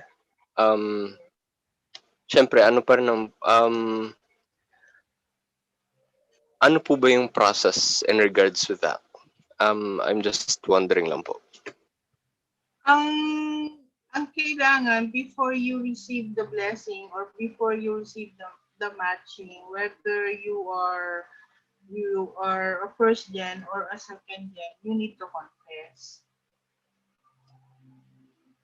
It's for your hindi para pagchismisan, hindi ganun. So ko lang, hindi siya ganon, but then it's for you to purify yourself and to let go of the baggages. Yun. At dapat pag nagko-confess din pag nagko-confess tayo, basta with regards to the matching in a blessing, kailangan talaga before meron talagang confession. Whether you are kasi for the first gen para it's ang reason kasi it's exposing Satan. Kasi habang hindi mo kino-confess, nasa sayo lang, palagi si Satan i-accuse ka niya. But once na kinonfess mo siya, you expose him, di ba? So wala na siyang i-accuse sa'yo. Sinabi mo na di ba? Yun. Sinabi mo na kasi O di ba? Whereas kung secret mo lang yun, o di may accuse, may ginawa ka, hindi alam ng iba. Palagi niyang sasabihin sa ni Satan, palagi kang i-accuse ni Satan. So it's for the confessor, yung tawag dito, yung pagko-confess is para dun sa confessor mainly to remove him or her with yung guilt ba, 'di ba? Kasi pag may i-confess tayo, feeding natin, kahit naman yung lalo na kayo kasi parang kahit naman hindi chapter 2 related yung problema nyo, parang pag blessed child, parang ang laki-laki ng problema. May kasalanan ako pag nagsabi ng asawa. May kasalanan ako pag nagsabi sa akin ng anak ko, ano kaya kasalanan? Parang gano'n. Parang big deal pag sinasabi niyang may kasalanan siya. Parang gano'n. So, lalo na kayo, gano'n siya. Kasi nga you were, iba yung genetic makeup nyo eh. So, feeling ko gano'n. So, yun. So, you need to be free of that accusation. Yun. Para hindi na ka na ma-accuse ni Satan. So, yun yung number 1 lang na reason doon. And then, pag sa first gen yan pero sa second gen kasi, mahalaga kasi yon nang sa ganon, para maalam ng BFT kung ano, if you need to go through the forgiveness ceremony or something like that. Kasi forgiveness ceremony for second gen, parang ganun. It's to para ma-restore back kayo dun sa position nyo as second gen. Parang something like that. Hindi ko lang alam yung mismong term niya, pero there is a ceremony. Ceremony of grace, something like that. Wherein, ayun, kaya kailangan malaman kung chapter 2 related. Pero kung kung hindi naman siya chapter 2 related, so it's for you to be, yun nga, katulad din ng first gen, ma-relieve kayo dun sa guilt and that Satan cannot accuse you anymore. Yun. It's exposure. And with regards naman dun sa tanong mo pa, further question mo na, do we need to, after the blessing, after the matching, do you need to confess again? Actually, you need to confess siguro dun sa spouse nyo or dun sa parents nyo after that. Nang sa ganon, mas maganda kasi na wala ka ding dinatago sa parents mo, sa elders mo, yun. Kasi we need to accept the fact kahit na second gen or third gen pa, because of our environment na influensahan pa rin tayo di ba? So we still commit personal sin, di ba? Personal sin. And mas maganda siguro na kino-confess mo, and confessing hindi naman talaga yung isusulat mo, sabihin mo na ganyan, tapos sabihin mo, parang confess mo and ask, you need to ask forgiveness and to apologize siguro dun sa mismong to that person whom you have committed, you have tawag dito, yung nasaktan mo, yung gano'n. Na simple sorry is yung repentance, at kahit na ano pa yan, basta simple repentance, sincere yung repentance, for sure, kahit na sinong parent, kahit na sino yon, tatanggapin naman niya yon. Basta nakita niya na sincere siya. So we need to, nang sa ganon, palaging sinasabi palaging sinasabi na for a good relationship, para maging heavenly palagi, yung ating pakikitungo among our family, among our sa mga kakilala natin, to the people around us. Yun. Pero for the it's a must talaga. Before you before the matching, and you need to confess talaga whether you are first gen or a second gen. And Thank you po. did I answer your question, Sir Michael? Kuya Opo. Michael? Opo. Thank you po. Okay, thank you then. So next to reflect is how about Ate Rochelle? Ate Rochelle. Taga Cavite ka, Miss Rochelle, or Cavite ka siya? Tama, Rochelle. Roche pala. Sorry, Roche.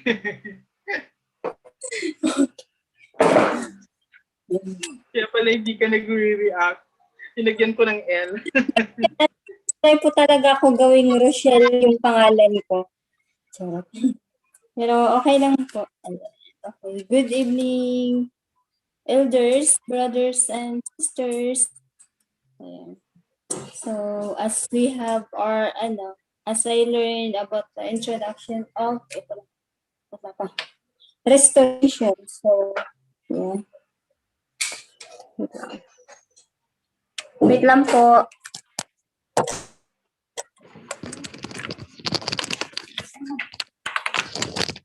Ayan. So, first is I need to separate myself to Satan. So, kahit mahirap, ayan. So, kailangan gawin. Then, yeah, as we learn na, so parang as fully human beings, so we need to have the indemnity condition. So, ayun, as I, for myself na, how can I indemnify my sin? So, as the original sin as committed, or how can I, change my self to go back to God's side. And then, yeah, we know na doing goodness is go to God's side.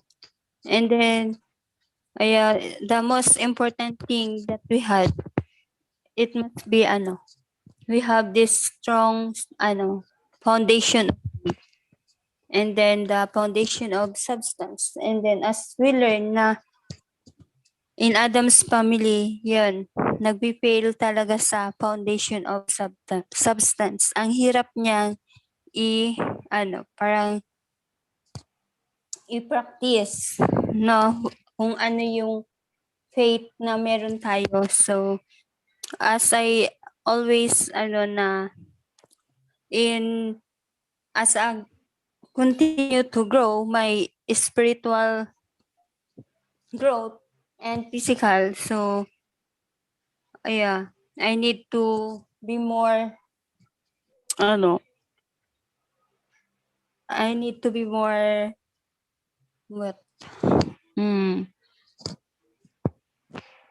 to be, have, determination, or to have the goal to, to do goodness. Yeah. So, kahit mahirap, yun nga, sabi nila na kahit mahirap pero kailangan gawin. So, ayun. Then, as I, din na, sabi ko, kasi dahil,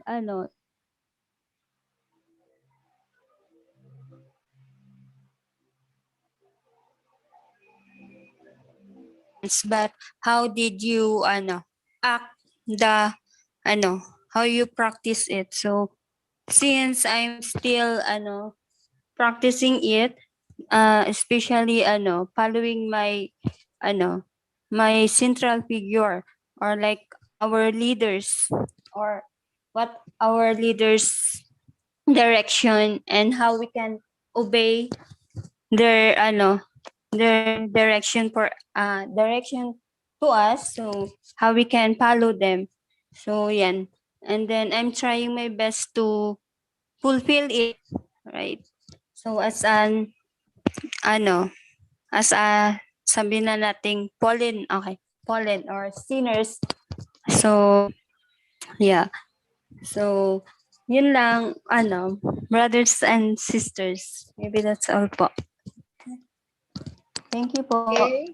Ikat natin si Miss Roche for her reflection. Now, let's ask Kuya Nicolas. Nandiyan ba siya? Kuya Nicolas? Hello po, magandang gabi po. Good evening po, leaders, brothers, sisters. About naman po na sa lecture na ito, so about the fall na tao, and then yung mga indemnity, at the same time yung importance ng Messiah. So actually siya dahil sa pagkasala ni Adam sa Eve, humanity has been kinds of lifestyle, yung mga tao, we are far from God. Naging talaga yung tao, naging worse siya. At the same time, naging lower pa siya sa more than that creation, pinaka-lower. And then human beings become slaves. So, si processing ni God, it's a long period of time ang setting ni God para in order ma-save yung tao. So, sa mga religion natin, sa mga Christianity, even though they are believing Jesus Christ, pero still, they are in the bondage of Satan. Nakakamit sila ng kasalanan na it's very difficult. Kasalanan kasi napakahirap talaga siya sa buhay ng tao. Kasi nasa spirit siya eh. Nasa loob siya ng spirit, at the same time, sa physical din siya nakatawan ng tao. Nandun siya. So, actually, if Jesus Christ supposed to be, kung hindi lang natikin ni Satan yung body niya, actually it's easy for us to become perfect. Yung mula nung time ng year 2000 sa pag-start kay Jesus Christ, mula pagdating sa age natin ngayon, year 2000, sa 20th centuries, actually supposed to be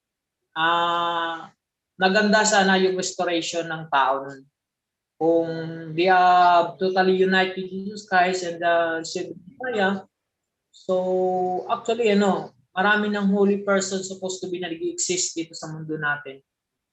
If they accept Jesus Christ, kung hindi lang na-taken sana ni Satan yun, hindi siya na supposed to be nagkaroon ng parte dun sa katawan ni Jesus Christ. So, ang mundo natin napakaganda na sana sa age na ito. So, maraming tao actually they are groaning sa ganong buhay, na nagkakasala sila sa, you believe in Buddhist, pumunta ka man sa sa kay Muhammad, actually worse pa rin yung buhay nila.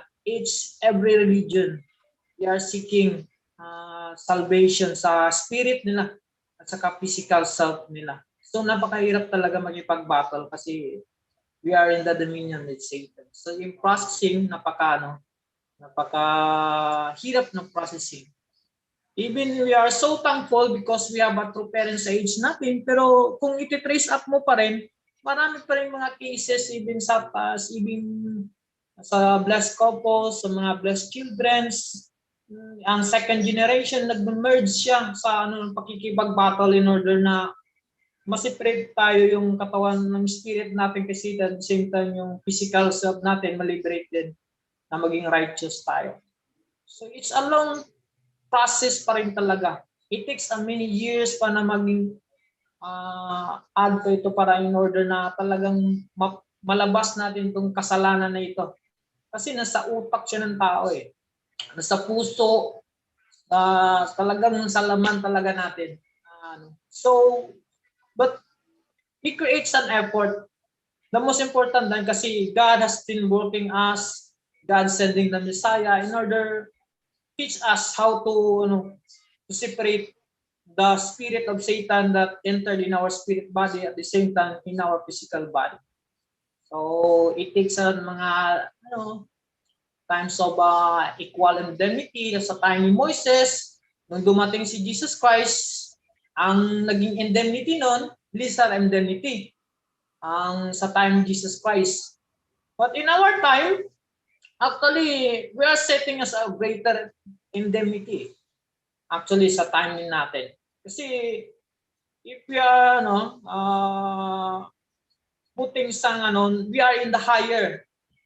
So that's why we are receiving some greater indemnity. We have sacrifice, we do some, we do what Jesus do. Nagpa-fasting yung members in the time.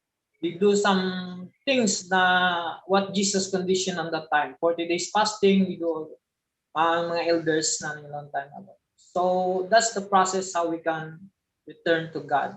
So even yung mga, sometimes I heard about mga chongbo popos, even na the time na merong some cases of crime na nangyari sa chongbo popos noon, actually even not, so ganun pa rin siya sa mga second generation, mga cases nila. So, but we still working so hard. Yung providence, nag-move forward siya. All these things na ma-save. So, we are in the near na na talaga tayo. We are in succeeding time. So, it takes more effort pa talaga. We can establish a heavenly kingdom on this earth. Within it's our body, in our family, in our society, nation, and world. So, the important things, we are now in serving God in the position of heavenly parents. So we are in the higher position that the attendance of human beings has been closer to God. So we thank you so much, leaders, brothers and sisters, Ate Relina. Thank you, Sir Nicolas, Kuya Nicolas. Next naman is si Fritz. Nandiyan si Fritz.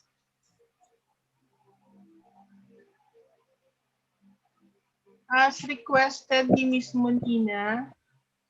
Nandiyan ba si Fritz?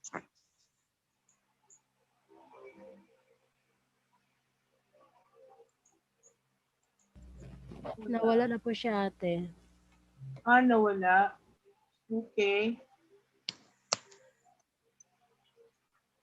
So, mamili tayo ng isa pa. Pag tayong isang... Let's hear one more. Si Miss Mary J.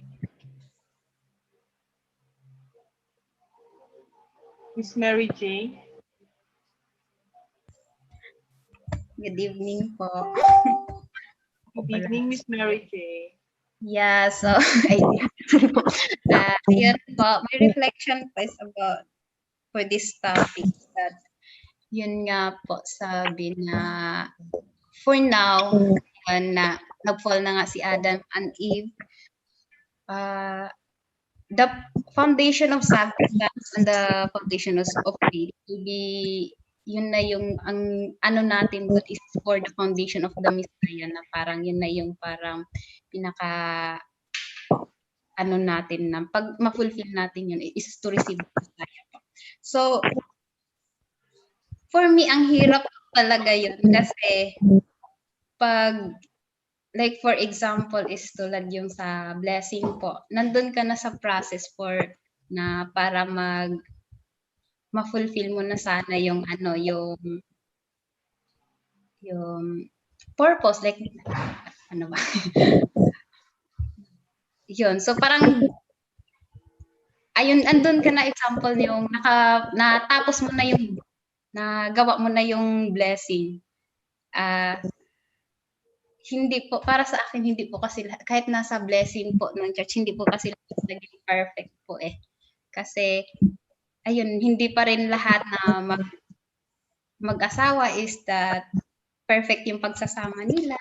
So, para sa akin, kaya andun ka na dapat na fulfill mo na yun, yung parang ginawa mo na yun, na magawa nyo na yung purpose nyo sa isa through sa parang yun nga, nakikita ko hindi naman sila perfect talaga na nagawa nila yung purpose nilang dalawa. So, for me, hindi naman ako hindi naman ako na-discourage about dun. As a first gen, parang hindi naman pala na-fulfill nila yung yung yung sa blessing, gano'n. So, hindi naman po ako na-discourage dun na kahit hindi sila successful po dun. Para sa akin, ano lang din po, yung parang natuto ako kasi na-realize ko kung ano yung ginawa, ayun yung nakikita ko sa kanila na mali, na feeling ko hindi naman applicable sa principal, gano'n.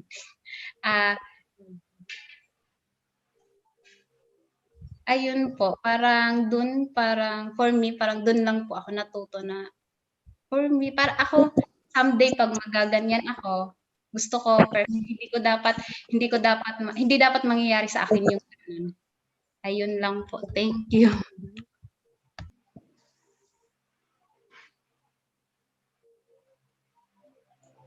Okay. Miss Mary J, hearing your reflection, I feel, I'm repentful dun sa Asbest family, mga naunang, and to young members like you, to new members like you, and to tawag dito, for applicant matching and blessing applicants like you that as blessed families, also to our blessed children na we didn't actually, hindi namin talaga na ipapakita talaga yung yung tunay na essence of a blessed family as have pioneered by our two parents. And I would like to apologize for that. That's the reason why now we are trying to since we have alam naman, although I don't like to justify ourselves, I don't like to look like I'm justifying, but then ang reality kasi is that the blessing we receive and as given by our two parents is conditional. And then if we are to wait to be blessed and start family until we perfect ourselves, then that would take a lifetime. Hindi tayo magkakaroon ng second gen. Kasi it would take a lifetime for us to be able to individually perfect ourselves. That's the reason why nasabi ni si Father when he blessed us during the benediction prayer, sinasabi niya that he is taking responsibility of our especially yung mga single, yung na-bless na mga single, through Father, yun yung big difference talaga.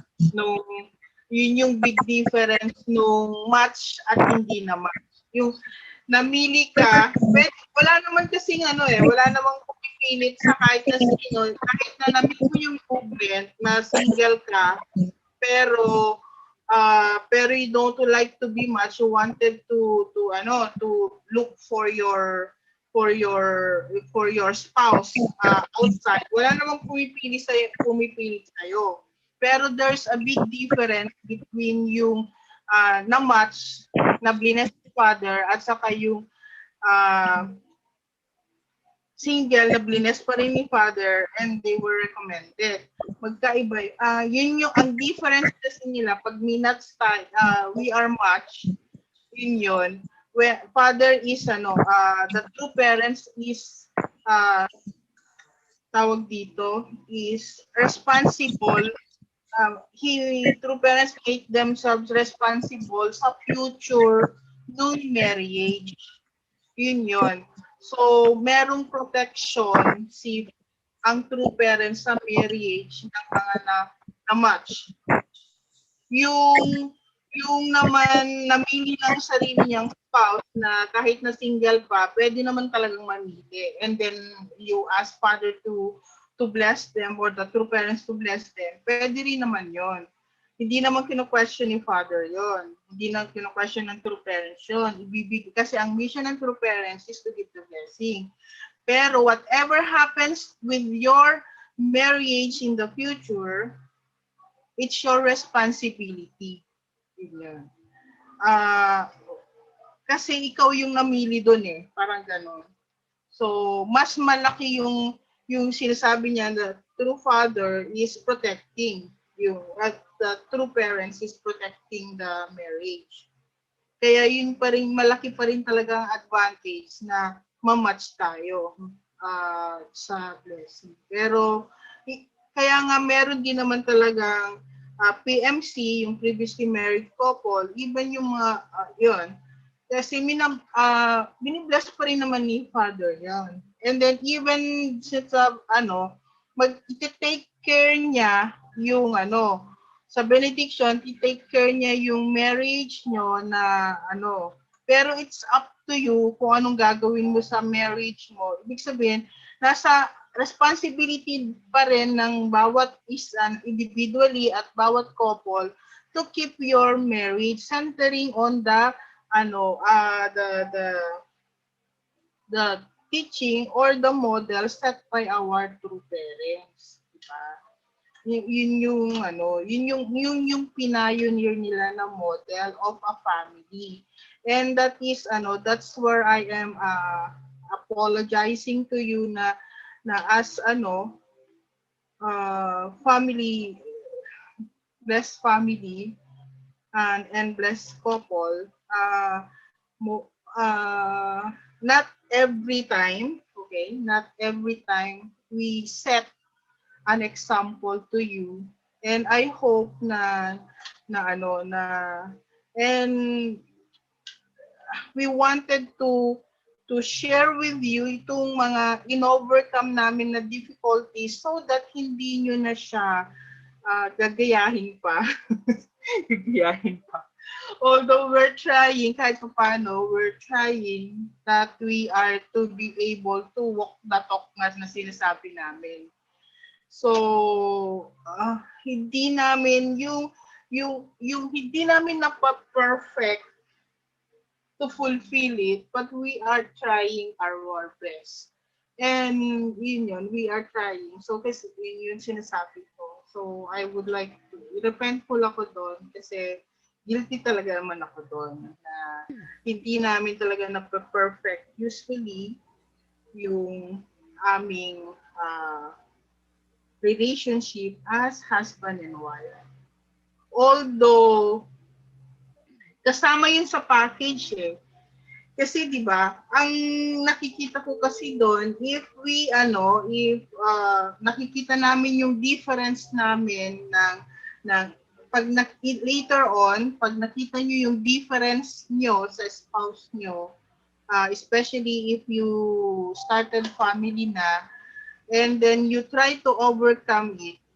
Ang nangyayari kasi we become better if the relationship become better if we try to overcome each of the couple, try to overcome yung differences or yung hindi nila nagugustuhan dun sa kanilang spouse, and then we become better. So nga maganda pa rin yung hindi naman kasi kung pareho kayo at walang pinagkaiba kayo, wala na kayong development eh.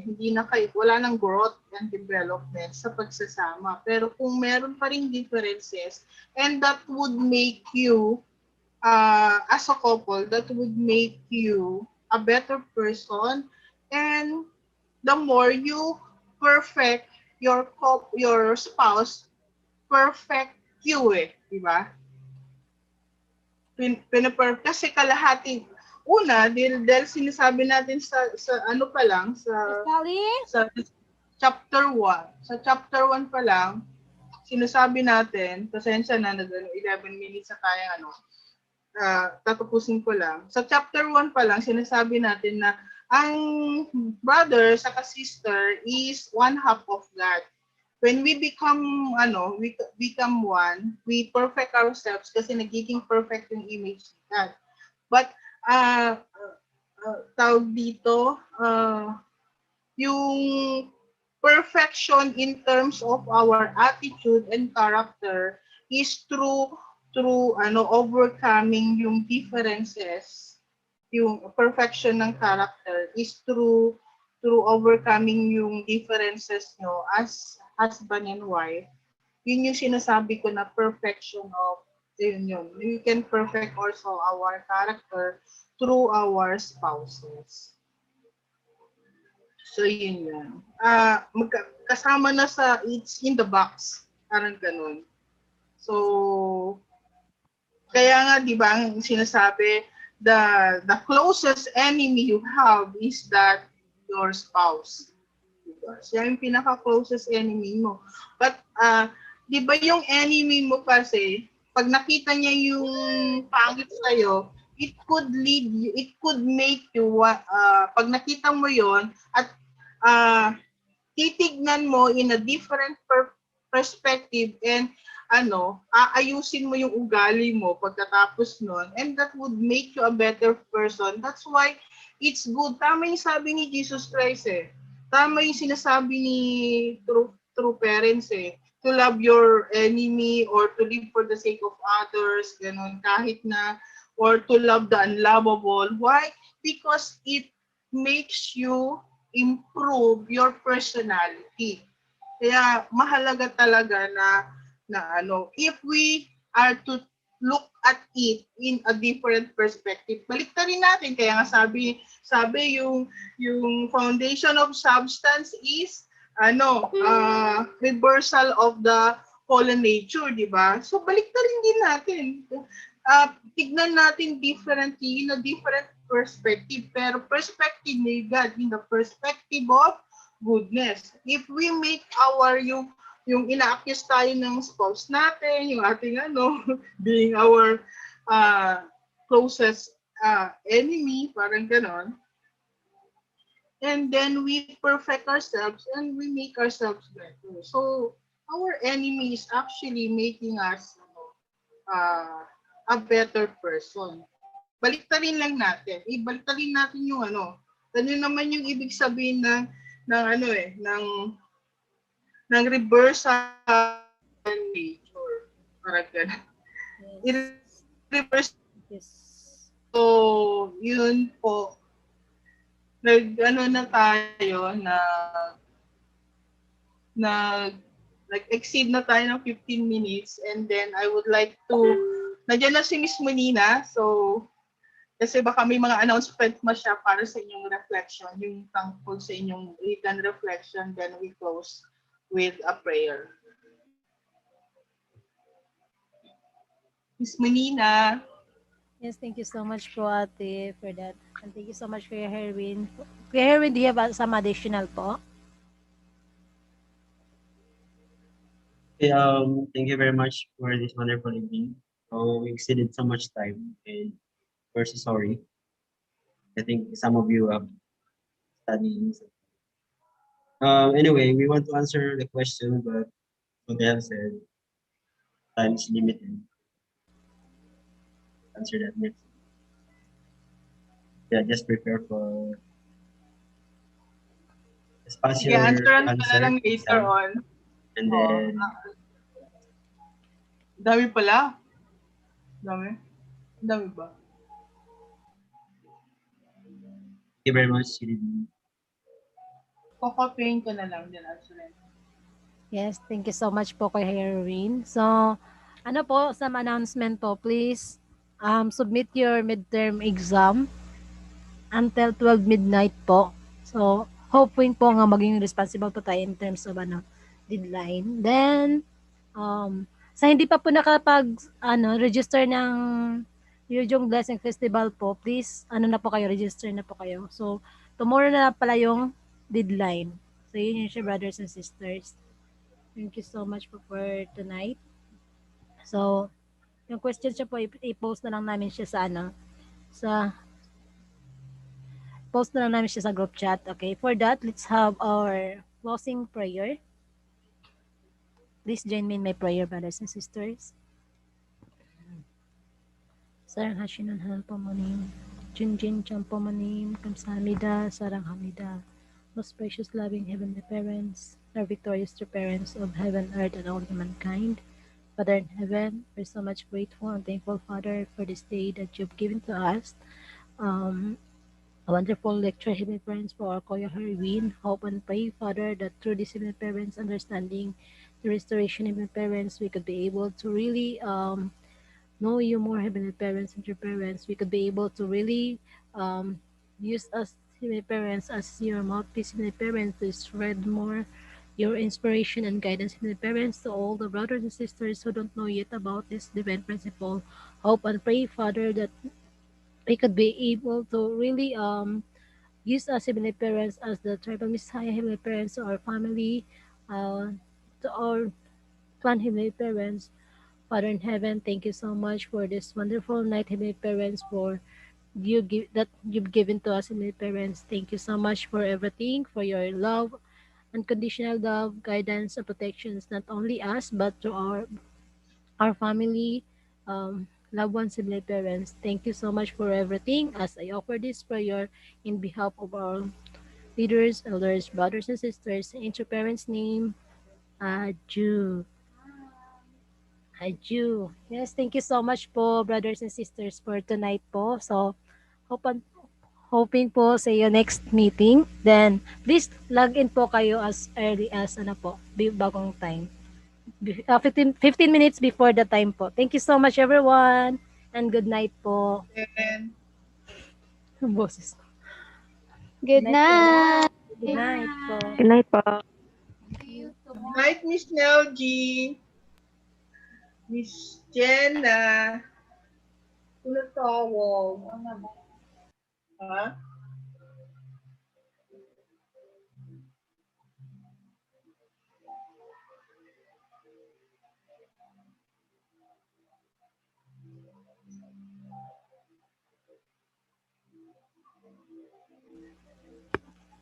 Kuya Julius, andyan po ba kayo? Kuya Julius? Okay, wala. Anyway. Ano, thank you so much, Father. Po. Yan, Sir Randy. Good night po, brother.